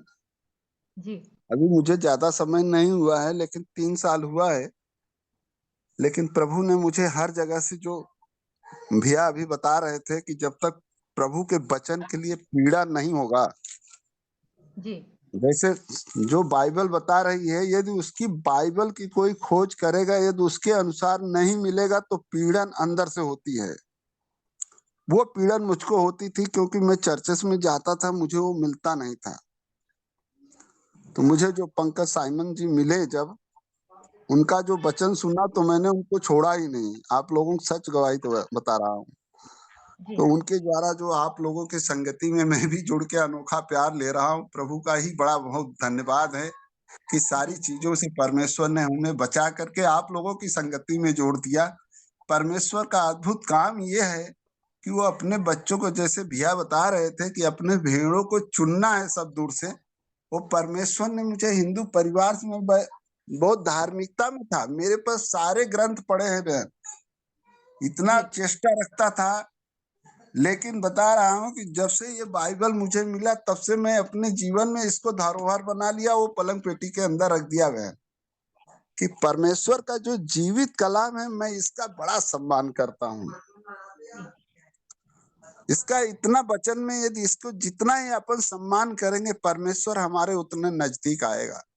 जी जी परमेश्वर की इतनी इतनी बातें हैं। इसराइलियों के द्वारा परमेश्वर इतना रुष्ट हुआ, फिर भी जो हमारे बीचों में भी इसराइली फंसे हुए हैं, उसके समान हम न बने। जैसे भैया कल बता रहे थे कि प्रभु का ऐसा अनोखा प्यार है कि ले लीजिए, जो वचन मिल रहा ले लीजिए, अद्भुत है, ऐसा मिलने वाला नहीं है और समय भी नहीं आने वाला है। तो मेरा यही कहना है सबसे भाई बहनों से, यही है कि परमेश्वर का जो जीवित कलाम है, उसको अपने अंदर फॉलो ऑन करें। जब तक फॉलो नहीं करेंगे, सुनने से होता है, सब कुछ सुनने से होता है, लेकिन जब तक अपने अंदर हम नहीं उतारेंगे ना, तो मिलने वाला नहीं है। जैसे होशे की किताब में लिखा हुआ है, इसराइलियों ने कितने गुनाह किया, होशे 4 अध्याय में, लेकिन परमेश्वर ने उनको हमेशा क्रुद्ध होकर के बातें सिखाते रहा, क्रुद्ध होता रहा, लेकिन उन लोगों ने नहीं समझा तो नहीं समझा। होशे इतना जो भविष्यवक्ता था समझाता रहा, लेकिन उनके दिमाग में वो बातें नहीं आई।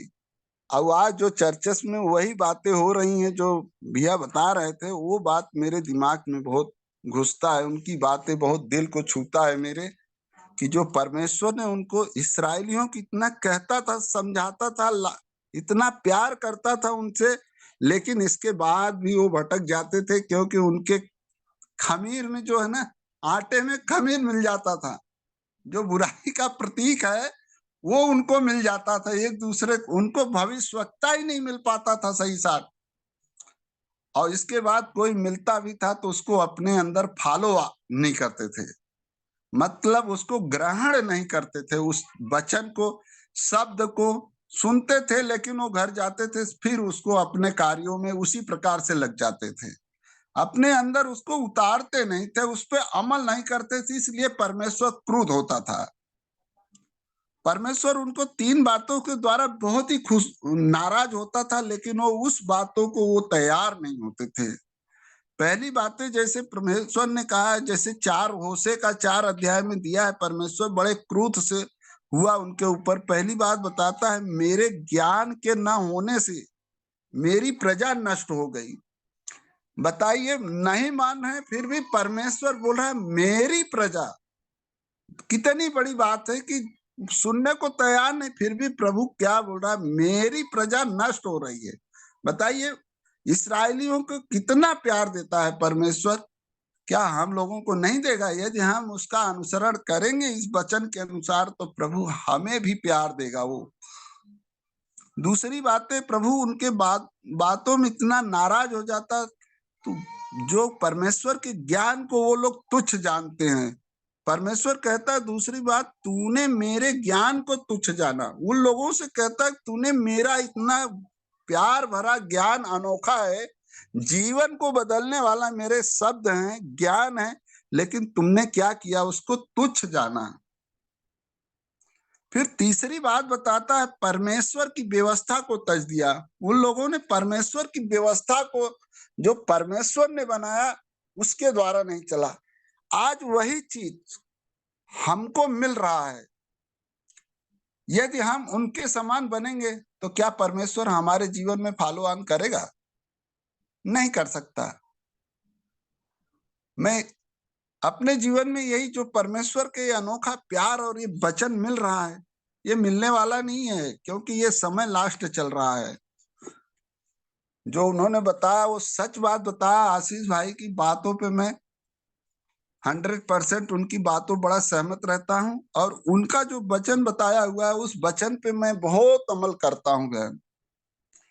और मैं ज्यादा तो नहीं, क्योंकि बहुत ज्यादा मैं ज्ञानी भी नहीं हूँ, 12 तक पढ़ा हूँ, लेकिन आप सबके सामने इतना बोल रहा हूँ, ये प्रभु का देन है कि मैं बोल रहा हूँ। मैं 12वीं तक पढ़ा हूँ बहन, लेकिन मैं न तो कभी गीत गाया, न संगीत गाया, न कभी गीत संगीत का जो कार्यक्रम होते थे कभी भाग नहीं लिया मैंने।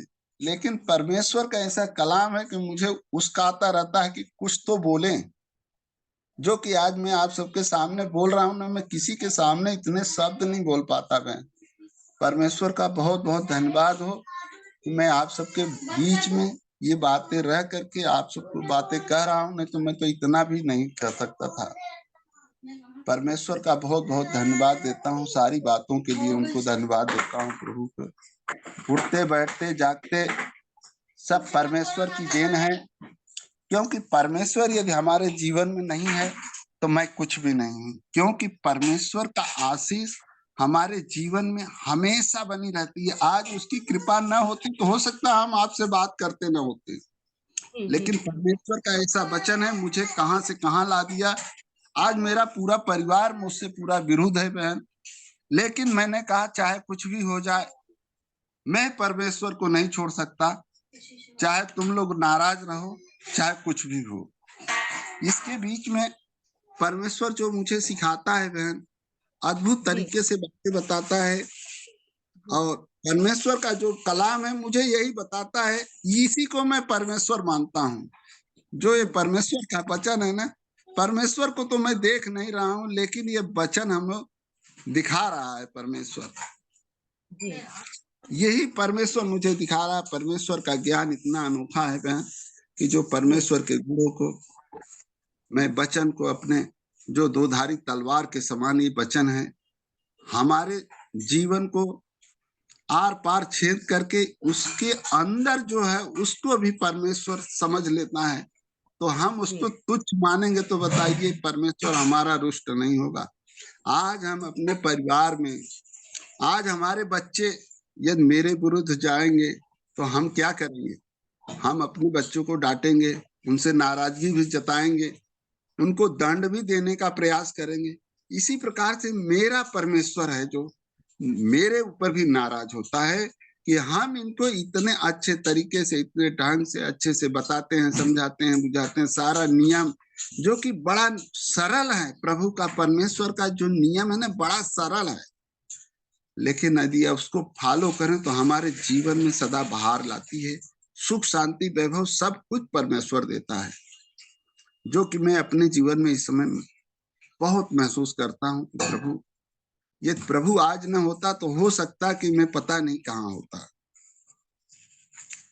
धन्यवाद देता हूँ प्रभु का, और आगे वचन के लिए मैं आपको देता हूँ। जी, बहुत बहुत धन्यवाद पाल भैया, बहुत अच्छा लगा आपके गवाहियों को सुन करके, आपके गीत को सुन करके। प्रभु अपनी महिमा में आपको और बढ़ाए। और भी हमारे बीच में प्रिय भाई बहन है, यदि आप लोग भी वचन से बताना चाहते हैं तो अवश्य बताएं।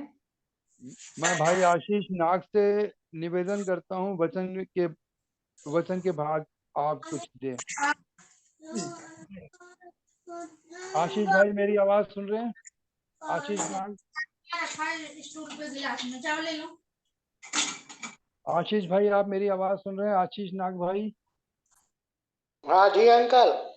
थोड़ा सा वचन के, थोड़ा सा कुछ आप भी वचन दीजिए। जी अंकल। हाँ,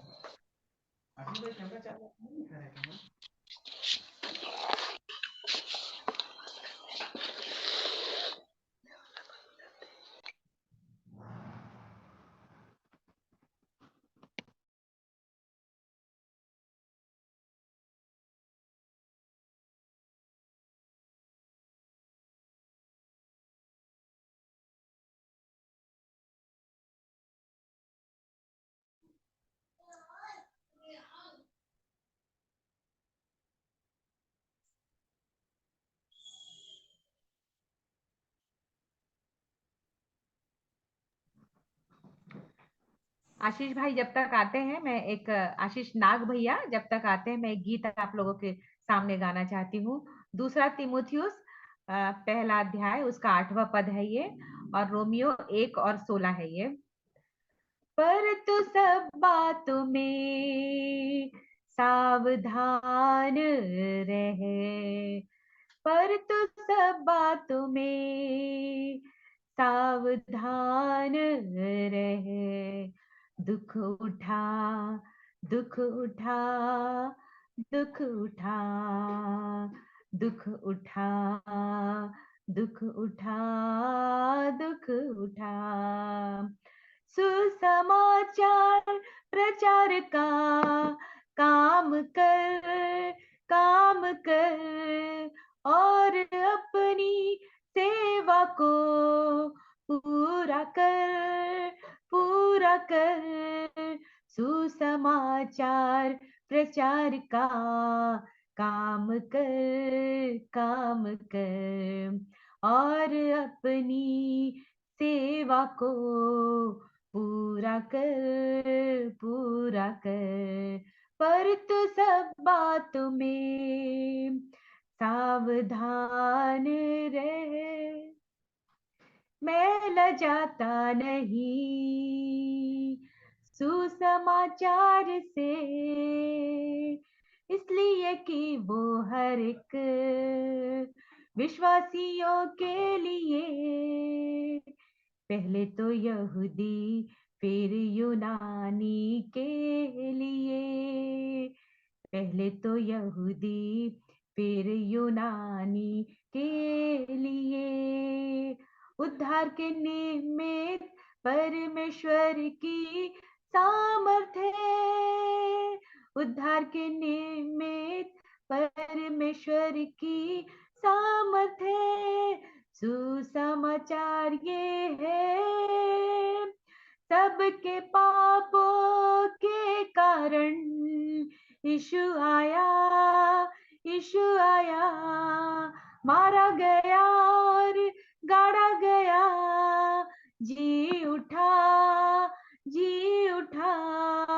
आज भी वो हर विश्वासी का उद्धारक है, उद्धारक है। धर्मी जन विश्वास से जीवित रहे, जीवित रहे। पर तू सब बातों में सावधान रहे, पर तू सब बातों में सावधान रहे। धन्यवाद। आशीष नाग भैया, आपका अवसर है।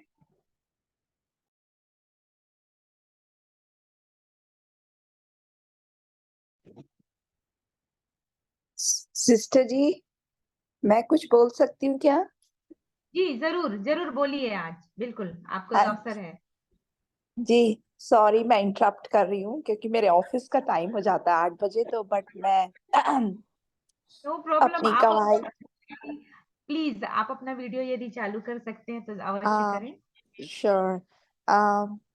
फॉर नाउ मैं सिर्फ ऑडियो ऑन रखूंगी बिकॉज मैं रश में हूँ, सो माफ कीजिएगा मुझे।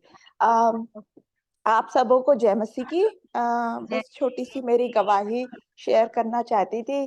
आपको सुना मैंने हाफ, और ब्रदर अभी बोल रहे थे उनके कि मैं नॉन क्रिश्चियन बैकग्राउंड से बिलोंग करता हूँ करके, और मैं सोचने लगी कि मैं क्रिश्चियन बैकग्राउंड से बिलोंग करती हूँ, मैं इतनी पढ़ी लिखी हूँ, फिर भी मेरे को कुछ भी नॉलेज नहीं है, मैं बहुत अपने आप को शून्य पाती हूँ जब आप सब बात करते हैं, लेकिन बहुत ब्लेस्ड पाती हूँ जब से इस संगति में जुड़ती हूँ। समहाउ मॉर्निंग आवर्स रहता है मेरे लिए तो, बट स्टिल मैं कैसे तैसे जितना भी मैं सुन पाती हूँ, और फॉर सम रीजन मेरे को जब लाइव जो जो सेशन चलता है उसी में ही ज्यादा इंटरेस्ट आता है। मुझे लगता है कि मेरी कनेक्टिविटी है, और बट एनीवे लाइक अगर मौका नहीं मिलता है तो बाद में तो रिकॉर्डिंग सुन सकते हैं, which is also a blessing. But मैं ये शेयर करना चाहती थी कि मेरे पेरेंट्स बोथ दोनों ही डिजीज हो चुके हैं इंडिया में, और रिसेंटली प्रभु का जीते परमेश्वर का बड़ा बड़ा धन्यवाद हो, बहुत हृदय से मैं धन्यवाद करती हूँ कि मेरे भाई और भाभी, मेरी भाभी भी हिंदू बैकग्राउंड से आती है, बहुत बड़ी बिलीवर है, ऑलमोस्ट 10-15 ईयर से संडे स्कूल चलाती है, गांव में सेवा करती है, और कंप्यूटर साइंस की टीचर है। और प्रभु ने उनको वीजा प्रदान किया। मेरे को यूएस में 18 साल हो गए, ऑलमोस्ट 18 ईयर्स हो गए हैं, मैंने कभी भी उनके लिए ट्राई नहीं किया, और उन्होंने भी कभी ऐसा मतलब इच्छा जाहिर नहीं करी आने की। और पता नहीं जब से मेरे मदर की डेथ हुई है ऑलमोस्ट 2017 से मेरा जाना कम हो गया है, क्योंकि बच्चे यहाँ बड़े हो गए हैं, उनकी एक्टिविटीज और उनके इतने पढ़ाई ज्यादा होती जा रही है, तो मेरा ऑक्यूपेशन और उनको देखते हुए मैंने जाना कम कर दिया। तो फॉर सम रीजन हमने ऐसे कैजुअली अप्लाई किया, और उन्होंने मेरा सपोर्ट इतना नहीं था जितना उन्होंने अपने आप किया, और 2-3 ईयर्स ऑलमोस्ट 2 साल पहले अप्लाई किया था। यूएस का वीजा मिलता नहीं है इजिली, और मतलब it's a very hard thing to get, but परमेश्वर ने उन्होंने की मदद की उन्होंने, और the thing is at last उनको मिल गया वीजा। 10 दिन वो बॉम्बे में रहे, और बहुत अद्भुत तरीके से मिल गया। बहुत सारी चीजों में वो लैग कर रहे थे कि उनके पास फाइनेंसेस नहीं थे, उनके पास लिखाने के लिए प्रॉपर नौकरी नहीं थी, लेकिन फिर भी उनका सब कुछ क्लियर होते गया, एक के बाद एक के बाद एक। और इसके लिए मैं बहुत बहुत ही प्रभु का धन्यवाद करती हूँ। और जब वो उनके इंटरव्यू के समय मैं यहाँ प्रेयर कर रही थी, और सब कुछ क्लियर हो गया, तो मेरी ये गवाही है। आप सब लोग भी मेरे साथ, मेरे परिवार के लिए, भाई भाभी के लिए, मेरा यही भाई, आप लोग को अगर याद होगा तो जो पुराने ग्रुप के लोग होंगे, मेरा यही भाई अभी कुछ हफ्ते पहले पैंक्रेटाइटिस से अस्पताल में बहुत ही बुरी कंडीशन में, उसको बहुत अक्यूट कंडीशन में वो पड़ा हुआ था, और प्रभु ने उसको बचाया, और उसी को वीजा प्रदान किया। तो मैं काफी सालों के बाद अब उससे मिलने जा रही हूँ, तो मैं इसके लिए बहुत आनंदित हूँ, खुश हूँ, और आप सबों का धन्यवाद देती हूँ। Thank you very much, back to you. Thank you sister, thank you आपकी सुंदर गवाही के लिए, और प्रभु अपनी महिमा में आपको और बढ़ाए।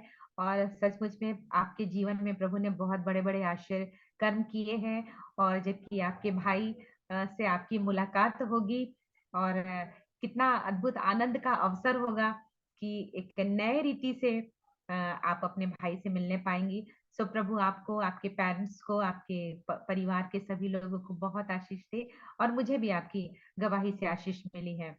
सो हम प्रभु का हृदय से धन्यवाद करते हैं। आशीष नाग भैया आ गए हैं? भाई आशीष नाग जी आ गया जी।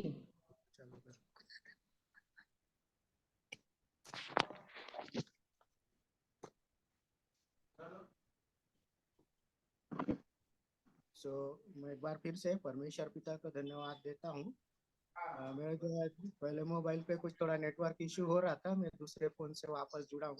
सो एक बार मैं आज की शाम के लिए परमेश्वर पिता को धन्यवाद देता हूँ कि प्रभु ने हमें फिर से अवसर दिया कि हम इस संगति में जुड़ने पाते हैं, और प्रभु की बड़ी दया और अनुग्रह है।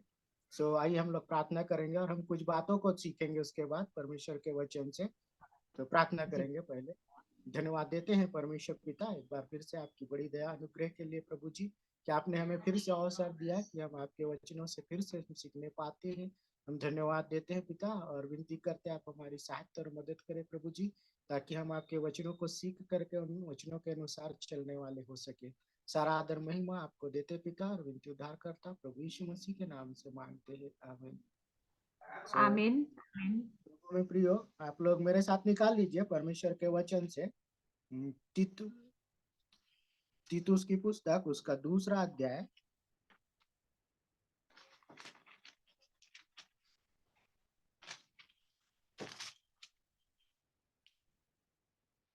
और उसका 11 वचन से पढ़िए। क्योंकि परमेश्वर का वह अनुग्रह प्रकट है जो सब मनुष्यों के उद्धार का कारण है। तो यहाँ पर हम लोग देखते हैं कि परमेश्वर का जो अनुग्रह है ना, कैसे प्रकट हुआ वो, कि प्रभु परमेश्वर पिता ने क्या किया, हमारे लिए एक उपाय किया। तो उपाय क्या किया, यूहन्ना 3 उसका 16 वचन देखिए क्या लिखा है। यूहन्ना रचित सुसमाचार उसका 3 अध्याय 16 वचन।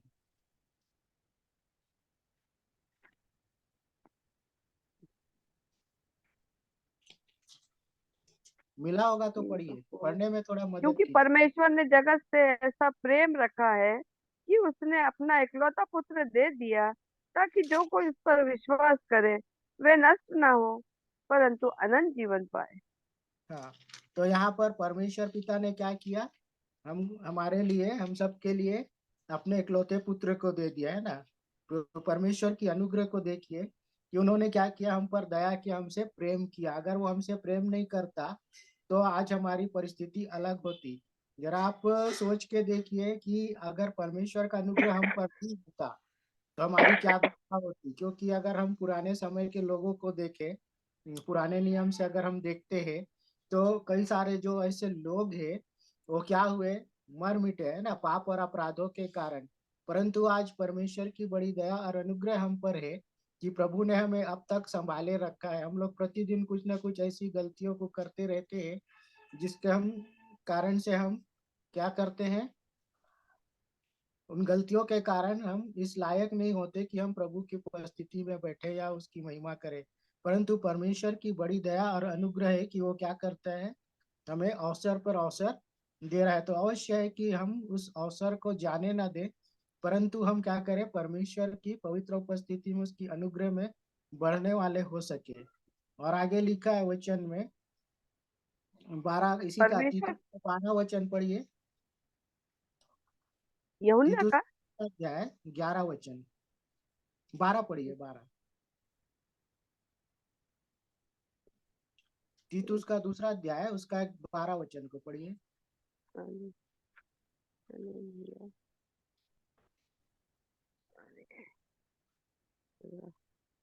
चलिए मैं पढ़ता हूँ। लिखा है, और हमें चिताता है कि हम अभक्ति और सांसारिक अभिलाषाओं से मन फेर कर इस युग में संयम और धन और भक्ति से जीवन बिताए। तो यहाँ पर आज हमारी परिस्थिति क्या है कि हम लोग क्या करते हैं, सांसारिक अभिलाषाओं में फंस जाते हैं, अभक्ति में फंस जाते हैं ना, गलत काम करते हैं। परंतु परमेश्वर का वचन हमको क्या सिखाता है कि हमको संयम और रखने के लिए सिखाता है, और धर्म और भक्ति के साथ जीवन बिताने के लिए वचन हमको सिखाता है। बार बार हमको क्या करता है, परमेश्वर पिता जो है अपने लोगों को भेज करके बार बार चिताता है कि क्या करो, मन फिराओ, अवसर को बहुमूल्य समझो, इसे जाने न दो। अगर एक बार अगर हमारे हाथ से वो समय निकल गया, ये जीवन को हमने अगर नष्ट कर दिया, तो फिर से हमें जीवन नहीं मिलेगा। तो हमको इस बात को समझना जरूरी है कि परमेश्वर की जो बड़ी दया और अनुग्रह है, हमको उसे खोना नहीं है, परंतु उसको क्या करना है, जो हमें अवसर मिला है उसको जाने नहीं देना है और प्रभु में बने रहना है। कैसे बने रहना है वो, संयम के साथ बने रहने के लिए हमको वचन सिखाता है ना। दूसरा जो है अध्याय तीतुस का, उसका 12 वचन में लिखा है। मैं एक बार फिर से पढ़ता हूँ, फिर आगे बढ़ेंगे। और हमें चिताता है, मतलब वचन हमको क्या करता है, बार बार चिताता है। अगर हम गलती करते हैं तो चिताता है कि हम अभक्ति और संसारिक अभिलाषाओं से मन फेर कर इस युग में संयम, मतलब आज की जो वर्तमान स्थिति है आप जानते हैं, तो यहाँ पर वचन हमको सिखा रहा है कि संयम और धर्म और भक्ति से जीवन बिताए, है ना। तो हमको क्या करना है, संयम रखना जरूरी है हर एक बातों में, क्योंकि कई बार क्या होता है हम चूक जाते हैं, जिससे हम क्या होते हैं, हानि उठाते हैं। आइए हम लोग आगे देखेंगे परमेश्वर के वचन से आगे। रोमियो की पत्री उसका 15 का 15 पढ़िए। रोमियो की पत्री उसका 15 अध्याय और 15 वचन।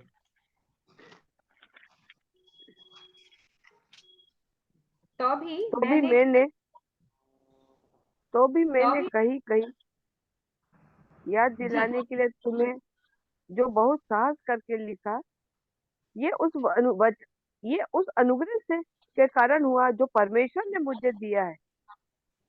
तो यहाँ पर क्या बोल रहा है, तो ये पौलुस भी हमको क्या करता है, वचन के माध्यम से याद दिला रहा है कि क्या करो,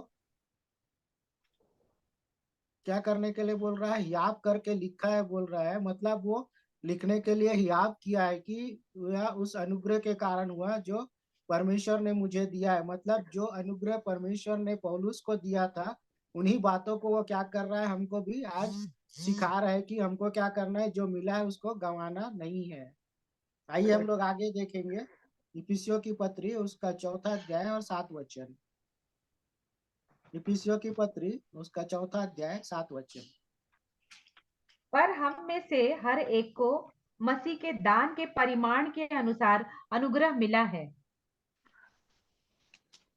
है ना। तो हमको क्या मिला है, परिमाण के अनुसार। अनुग्रह मतलब हर एक को, अभी देखिए सबका जो ये है गलतियां है, पाप अपराध है ना। तो हम लोग ने जो भी चीजें की है, तो हम अपने अपने उसको क्या करते हैं, जानते हैं कि हमने क्या क्या किया है। परंतु परमेश्वर की क्या है, बड़ी दया और अनुग्रह है ना। तो उन्होंने क्या किया है, परिमाण एक माप है, उस माप के अनुसार जो है हमको अनुग्रह मिला है, ऐसा वचन हमको बताता है। पर हम में से हर एक को मसीह के दान के परिमाण से अनुग्रह मिला है। परमेश्वर ने हमको दान दिया है, वो अवसर प्रभु ने हमको प्रदान किया है अनुग्रह का। तो हमको इसको गंवाना नहीं है। आज जो अवसर हमें मिला है वो फिर हमें नहीं मिलेगा। तो ये एक बहुमूल्य अवसर मिला है कि हम सब क्या होते हैं, प्रतिदिन प्रभु की पवित्र उपस्थिति में बैठ करके प्रति शाम हम परमेश्वर के वचनों को उनके दासों के माध्यम से सुनने पाते हैं, है ना। कई सारी भेद की बातों को भी हम लोग क्या करते हैं, सीखने पाते हैं। तो अवश्य है कि हम वचन को सुनने वाले नहीं, परंतु उसके ऊपर चलने वाले भी हो सके, है ना। उसके अनुसार चलेंगे तभी हमारा जीवन बदलेगा और हम प्रभु में बने रहेंगे। तो आइए हम लोग देखेंगे और वचन से रोमियो की पत्री उसका 5वां अध्याय और उसका 18 वचन। रोमियो 5 उसका 18। इसलिए जैसा एक अपराध सब मनुष्यों के लिए दंड की आज्ञा का कारण हुआ, वैसे ही एक धर्म का कारण काम भी सब मनुष्यों के लिए जीवन के निर्मित धर्मी ठहराए जाने के कारण हुआ। तो यहाँ पर क्या वो बोल रहा है वचन हमको, एक अपराध के कारण है ना। इसलिए जैसा एक अपराध सब मनुष्यों के लिए दंड की आज्ञा का कारण हुआ। मतलब यहाँ पर हम देखते हैं तो कैसा हुआ, ये जो बातें हैं आदम से शुरुआत होती, वहां पर जब हम देखते हैं पुराने नियम में पाप कैसे आया, आदम की पत्नी के द्वारा, है ना। उन्होंने फल खाया, हम सब जानते हैं। और वहां से जो है वो अपराध आया, और जिसके वजह से हमको क्या हुआ, मतलब मृत्यु जो है वो वहां से आई। तो यहाँ पर हम देखते हैं कि लिखा है, इसलिए जैसा एक अपराध सब मनुष्यों के लिए दंड की आज्ञा का कारण हुआ, वैसा ही एक धर्म का काम भी सब मनुष्यों के लिए जीवन के निमित्त धर्मी ठहराए जाने का कारण हुआ। मतलब प्रभु यीशु मसीह को हमारे लिए दिया गया, जिसके कारण हम धर्मी ठहराए जाए। तो कैसे होगा, वो ऐसे होगा कि हम प्रभु में बने रहेंगे तब, है ना। अगर हम बने नहीं रहेंगे तो नहीं होगा, क्योंकि हमको वचन में बने रहना जरूरी है। और जो कुछ हम बोलते हैं सीखते हैं तो हमारा जीवन भी वैसा ही होना चाहिए। जैसे कल हम लोग वचन को सुन रहे थे तो हमको क्या बताया जा रहा था भाई के द्वारा, नम्र और दीन होने के विषय में। तो वो हमारे जीवन में होना अवश्य है कि हम नम्र और दीन बने। अगर हम नम्र और दीन नहीं होंगे तो क्या होगा, हम अवसर को गंवा देंगे और जो अनुग्रह हमें मिलना है वो नहीं मिलेगा, है ना। क्योंकि हम इन बातों को पहले भी सीखे और भाइयों को भी बताया गया था कि एक मसीही जीवन जो है वो कष्ट का जीवन है, आसान नहीं है ना। कई सारी ऐसी परिस्थितियां आती है हमारे जीवन में कि हम क्या होते हैं, हताश निराश हो जाते हैं, या गलत निर्णय के कारण हम अपने जो अवसर है उनको गवा देते हैं। और जब समय निकल जाता है या जब हमें समझ में आता है तब तक क्या होता है कि हमारा समय निकल जाता है, हम चूक जाते हैं। तो हमको इस बात को समझना जरूरी है कि परमेश्वर का जो अनुग्रह हमको मिला है उसको हमको क्या करना है, गंवाना नहीं है। क्योंकि वचन कहता है अवसर को बहुमूल्य समझो, तो इसलिए हमको समझना जरूरी है। चलिए हम लोग और एक वचन को देखेंगे, मेरे साथ निकाल लीजिए मत्ती रचित सुसमाचार उसका 7वां अध्याय और 21 वचन। मत्ती 7 का 21।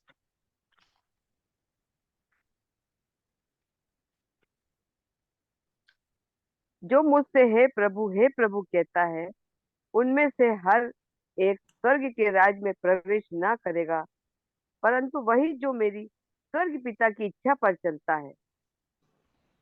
हाँ, तो ये हमको कैसे मिलेगा? परमेश्वर का अनुग्रह जो है हमको हे प्रभु करते रहने से नहीं मिलेगा। हमको क्या करना पड़ेगा?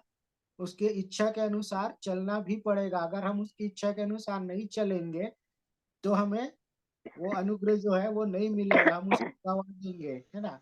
तो हमको आज इस बात को सीखना जरूरी है कि हम परमेश्वर की अनुग्रह में बने हुए हैं तो उसकी इच्छा के अनुसार चलने का प्रयास करें। क्योंकि जब हम प्रयास करते हैं तो कई बार कई सारी ऐसी रुकावटें आती है, बाधाएं हमारे जीवन में आती है, समस्याएं आती है, और जिसके कारण हम क्या होते हैं, विचलित हो जाते हैं, अपना संयम खो देते हैं। परंतु उन परिस्थितियों में भी हमको क्या करना है, संयमित होना जरूरी है, तभी हमें परमेश्वर का जो अनुग्रह है वो मिलेगा। और देखेंगे इब्रानियों की पत्री उसका 5 का 8 और 9 वचन। इब्रानियों उसका 5 अध्याय 8 और 9। पुत्र पुत्र होने होने पर भी पर भी उसने उसने दुख उठा उठाकर अब आज्ञा माननी सीखी और सिद्ध बनकर अपने सब आज्ञा मानने वालों के लिए सदा काल के उद्धार का कारण हो गया। हाँ, तो यहाँ पर वचन क्या बता रहे हैं? और पुत्र होने पर भी, मतलब यहाँ पर किसने दुख उठाया? प्रभु यीशु प्रभु मसीह यीशु ने। मसीह ने, है ना। पुत्र होने पर भी मतलब प्रभु यीशु मसीह जो था वो परमेश्वर का पुत्र था, और उसने भी क्या किया, दुख उठा उठाकर आज्ञा मानना सीखी। मतलब आप देखिए जब प्रभु यीशु मसीह प्रचार करते थे उन समयों में, जब उनकी सेवकाई के काम जो समय था उस समय भी उनको कई सारी परेशानियों का सामना करना पड़ा, है ना। दुख उठाना पड़ा, कई सारी समस्याएं उनके जीवन में आई, रुकावटें आए, राजाओं के सामने उनको खड़ा होना पड़ा, है ना। कई बार जो है उनको सदुकी और फरीसी लोग नीचे गिराने की कोशिश करते थे, कुछ भी प्रश्न पूछते थे, परंतु वहां पर हर एक परिस्थितियों में भी प्रभु ने क्या किया, उचित उत्तर देकर के उनका मुंह बंद कर दिया, और जिसके कारण उन समस्याओं में भी प्रभु स्थिर रहा। मतलब यहाँ पर हम देखें तो प्रभु यीशु मसीह ने क्या किया, आज्ञा माननी सीखी, यानी आज्ञा को वो मानता था, परमेश्वर की आज्ञा को मानना, और उसकी इच्छा के अनुसार वो चला। और आगे देखे तो वो सिद्ध बनकर अपने सब आज्ञा मानने वालों के लिए सदा काल के उद्धार का कारण हो गया। तो ये जो प्रभु यीशु मसीह जो थे उन्होंने क्या किया, सिद्ध हो गए वो। तो वहां पर वो आप अगर देखे तो वो उन परिस्थितियों का सामना किया, और उन परिस्थिति में भी वो स्थिर रह करके, है ना, वहां पर भी वो उन्होंने क्या किया, उन परिस्थितियों में स्थिर रह करके आज्ञा माना और मानने, और जो उनकी आज्ञाओं को मानते थे, जो प्रभु यीशु मसीह की बातों को सुनते थे, उनके लिए वो एक उद्धार का कारण हो गया। अगर हम उनकी बातों को नहीं सुनेंगे, नहीं मानेंगे, तो हमारा उद्धार होने वाला नहीं है, हम वैसे के वैसे ही रहेंगे। इसलिए जो अनुग्रह का समय हमें मिला है उसे हमें गंवाना नहीं है, क्योंकि हम अगर गंवाए तो हम फिर हमेशा के लिए हमारा क्या हो जाएगा, गवा देंगे। तो इस अवसर को हमको जो मिला उसको बहुमूल्य समझना जरूरी है। और एक वचन को पढ़ेंगे फिर समाप्त करूंगा मैं। मेरे साथ निकाल लीजिए रोमियो की पत्री, उसका 5 अध्याय 15 से 20 पढ़ेंगे। रोमियो की पत्री 5वां अध्याय 15 से 20। पर जैसी अपराध की दशा है वैसी अनुग्रह के वरदान की नहीं, क्योंकि जब एक मनुष्य के अपराध से बहुत लोग मरे तो परमेश्वर का अनुग्रह और उसका जो दान एक मनुष्य के अर्थात यीशु मसीह के अनुग्रह से हुआ, बहुत से लोगों पर अवश्य ही अधिकाई से हुआ है।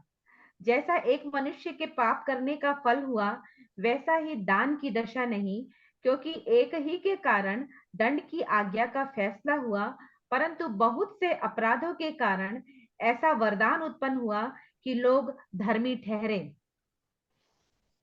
तो यहाँ क्योंकि पर हम एक बात को देखते हैं, पर जैसा अपराध की दशा, यानी हम क्या करते हैं, देख कि हमसे गलतियां हो जाती है ना, पाप अपराध होते हैं, वैसे ही अनुग्रह के वरदान की नहीं है। क्योंकि जब एक मनुष्य के अपराध से बहुत से लोग मरे तो परमेश्वर का अनुग्रह और उसका दान एक मनुष्य के अर्थात यीशु मसीह के अनुग्रह से हुआ।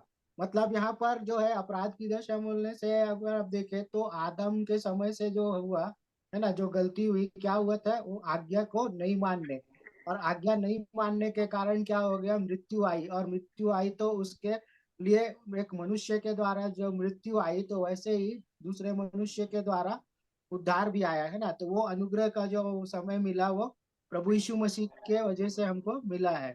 तो यहाँ पर हम देखते हैं कि आगे लिखा है, और जैसा एक मनुष्य के पाप करने का फल हुआ वैसा ही दान की दशा नहीं, क्योंकि एक ही के कारण दंड की आज्ञा का फैसला हुआ, परंतु बहुतेरे अपराधों से ऐसा वरदान उत्पन्न हुआ कि लोग धर्मी ठहरे। तो यहाँ पर धर्मी ठहरने के लिए क्या हुआ, ये अवसर प्रभु यीशु मसीह के द्वारा हुआ, जो प्रभु में बने रहेंगे उसके अनुग्रह के द्वारा हमको मिला है, तो हमको उसको गंवाना नहीं है। आगे हम अगर देखें तो यहाँ पर लिखा है, क्योंकि जब एक मनुष्य के अपराध के कारण मृत्यु ने एक उससे एक ही के द्वारा राज्य किया, तो जो लोग अनुग्रह और धर्म रूपी वरदान बहुतायत से पाते हैं वे एक मनुष्य के अर्थात यीशु मसीह के द्वारा अवश्य अनंत जीवन में राज्य करेंगे। तो यहाँ पर वचन में हमको इन बातों को हम देखते हैं कि मृत्यु जो है एक मनुष्य के ही द्वारा आया है ना, परंतु जो वरदान हमें मिला यानी अनुग्रह जो मिला है वो प्रभु यीशु मसीह के द्वारा ही मिला है। तो हमको अवश्य है इन बातों को सीखना और समझना कि अवसर जो हमें प्रभु ने दिया है, अनुग्रह का जो अवसर हमें मिला है उसको गंवाना नहीं है। और यह अवसर मिला है कि हम मन को फिराए प्रभु में बने रहें। उनके वचनों को जब हम सुनते हैं सीखते हैं तो हमको सुनने वाले ही नहीं परंतु उसके अनुसार चलने वाले भी बनना जरूरी है ना। और एक जगह लिखा है वचन में कि तुम मुझे प्रभु प्रभु करते हो लेकिन मेरी सुनना नहीं चाहते करके। जब हम वो बोलते हैं तो हम उसकी बातों को सुनते नहीं, अपनी बातों को रखते हैं। तो प्रभु जो है वो प्रभु यीशु मसीह जो है जिन बातों को वो बोलते हैं या आवाज उनकी हम ऐसे महसूस करते हैं कि एक आवाज आ रही है, हम ऐसे मतलब या वचन से हमें जब प्रभु अगुवाई करता है या आत्मा के द्वारा तो हमको उसको सुनना जरूरी है ना। हम वो अवसर को नहीं गंवाना है। अगर हम उनकी आवाज को सुनेंगे, उनकी बातों को सुनेंगे, सीखेंगे वचन के माध्यम से, तभी हम आगे बढ़ेंगे। हमको सुनना जरूरी है। क्यों क्या होता है कई बार हम अपनी बातों को रखते हैं, सामने वाले की सुनते नहीं है, तो इसके वजह से भी हम बहुत सारी चीजों को गवा देते हैं। एक बार मैं एक छोटा सा उदाहरण दूंगा फिर समाप्त करेंगे। एक बार ऐसे ही हुआ, एक फंक्शन थी और उस फंक्शन में कुछ खाने बचे हुए थे। तो एक महिला ने मुझसे कहा कि मुझे वो खाना मेरे घर पे पहुंचा दो। तो मैंने उनसे कहा मैं पहुंचा दूंगा, लेकिन आपने ये परमिशन लिया है कि उसको वहां पहुंचाया जाए या मुझे चाहिए? तो उसने कुछ जवाब नहीं दिया। और मैंने कहा फिर मैं नहीं पहुंचाता। मैंने उनको वही बोला, अगर मुझसे पूछेंगे तो मैं क्या जवाब दूंगा? तो वो थोड़ा नाराज हो गई और हुआ ऐसा कि उन्होंने कहा कि मैं भी समय आएगा तो मैं देख लूंगी। फिर एक बार ऐसे कुछ उनके ही फायदे की कुछ बात थी, तो उन्हें मुझे बताना था, परंतु मैं उनसे बोलना जब चाहा तो मैं बोलने शुरू करने से पहले उन्होंने क्या किया, सुनना ही नहीं चाहा और उन्होंने मना किया और वो उन्हीं बातों को स्मरण करके बोली कि मैंने बदला ले लिया। तो मैंने उनको कुछ नहीं कहा, मैंने वो फिर मन में सोचा कि चलो, जो मैं इनके फायदे की बात बोल रहा था इन्होंने सुनना नहीं चाहा और उसमें फायदे उनके ही होने वाले थे, तो उसके वजह से बदला लेने के वजह से उसका जो है जो फायदे होने वाले थे वो नुकसान हो गया। मुझे स्मरण नहीं क्या बात थी वो, परंतु कुछ उनके फायदे की बात थी। बट वहां पर उन्होंने वो बदले की भावना के वजह से उन अवसरों को गवा दिया। तो मैं इस बातों को बताना चाहता हूँ कि ये जो छोटी छोटी बातें हैं जिनके वजह से हम क्या करते हैं, अवसर को गवा देते हैं। जो अनुग्रह का समय हमें मिला है ना, तो हमको उसको गंवाना नहीं है। हमको बदले की भावना पे नहीं रहना, हमको एक दूसरे को क्षमा करना जरूरी है, प्रभु में बने रहना जरूरी है। जब हम संगति में रहते हैं, जब हम परमेश्वर के वचनों को सुनते हैं, तो हमको ये प्रयत्न करना चाहिए या प्रयत्नशील होना चाहिए कि हम उनके वचनों के अनुसार जब सुनते हैं, सीखते हैं, तो चलने वाले भी बनना जरूरी है। अगर सिर्फ हम सुनते रहेंगे और उसको प्रैक्टिकल रूप में हम उसका अनुसरण नहीं करेंगे, तो हमारे लिए कोई लाभ नहीं होगा। सो मैं परमेश्वर पिता को धन्यवाद देता हूँ आज के इन वचनों के लिए, और प्रार्थना में जाएंगे और मैं निवेदन करूंगा कि आप अंतिम प्रार्थना करें और मीटिंग को समाप्त करें। धन्यवाद। थैंक यू भाई।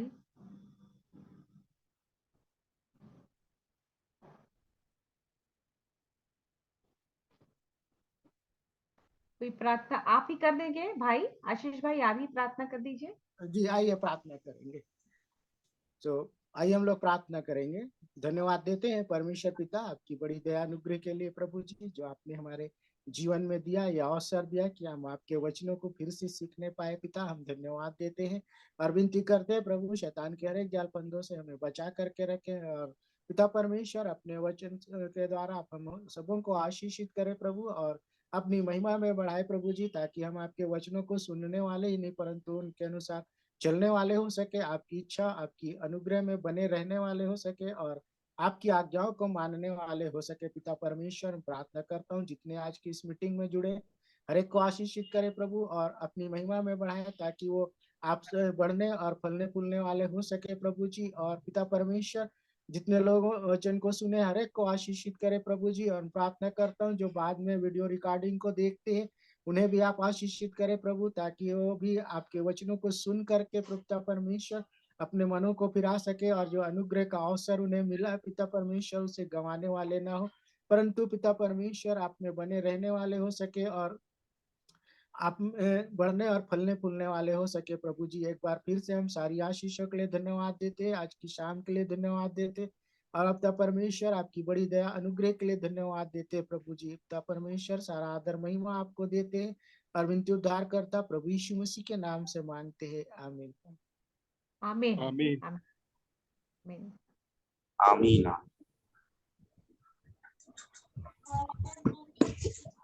अमन भाई आ गए हैं? अमन भाई उपलब्ध है?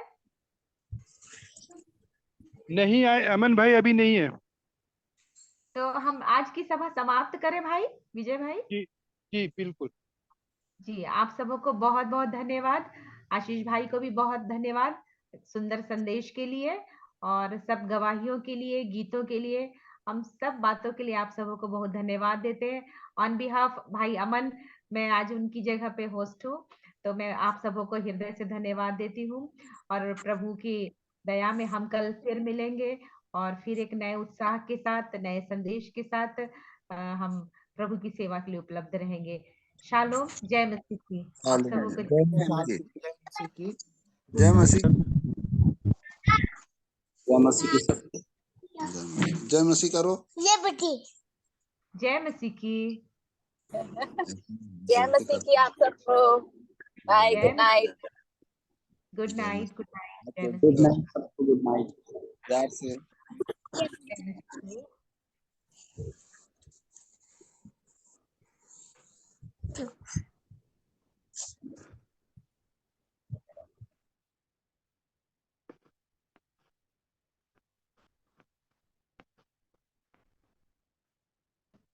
आज की हम मीटिंग समाप्त करें यहाँ, क्लोज कर दें हम मीटिंग को। जी जी जी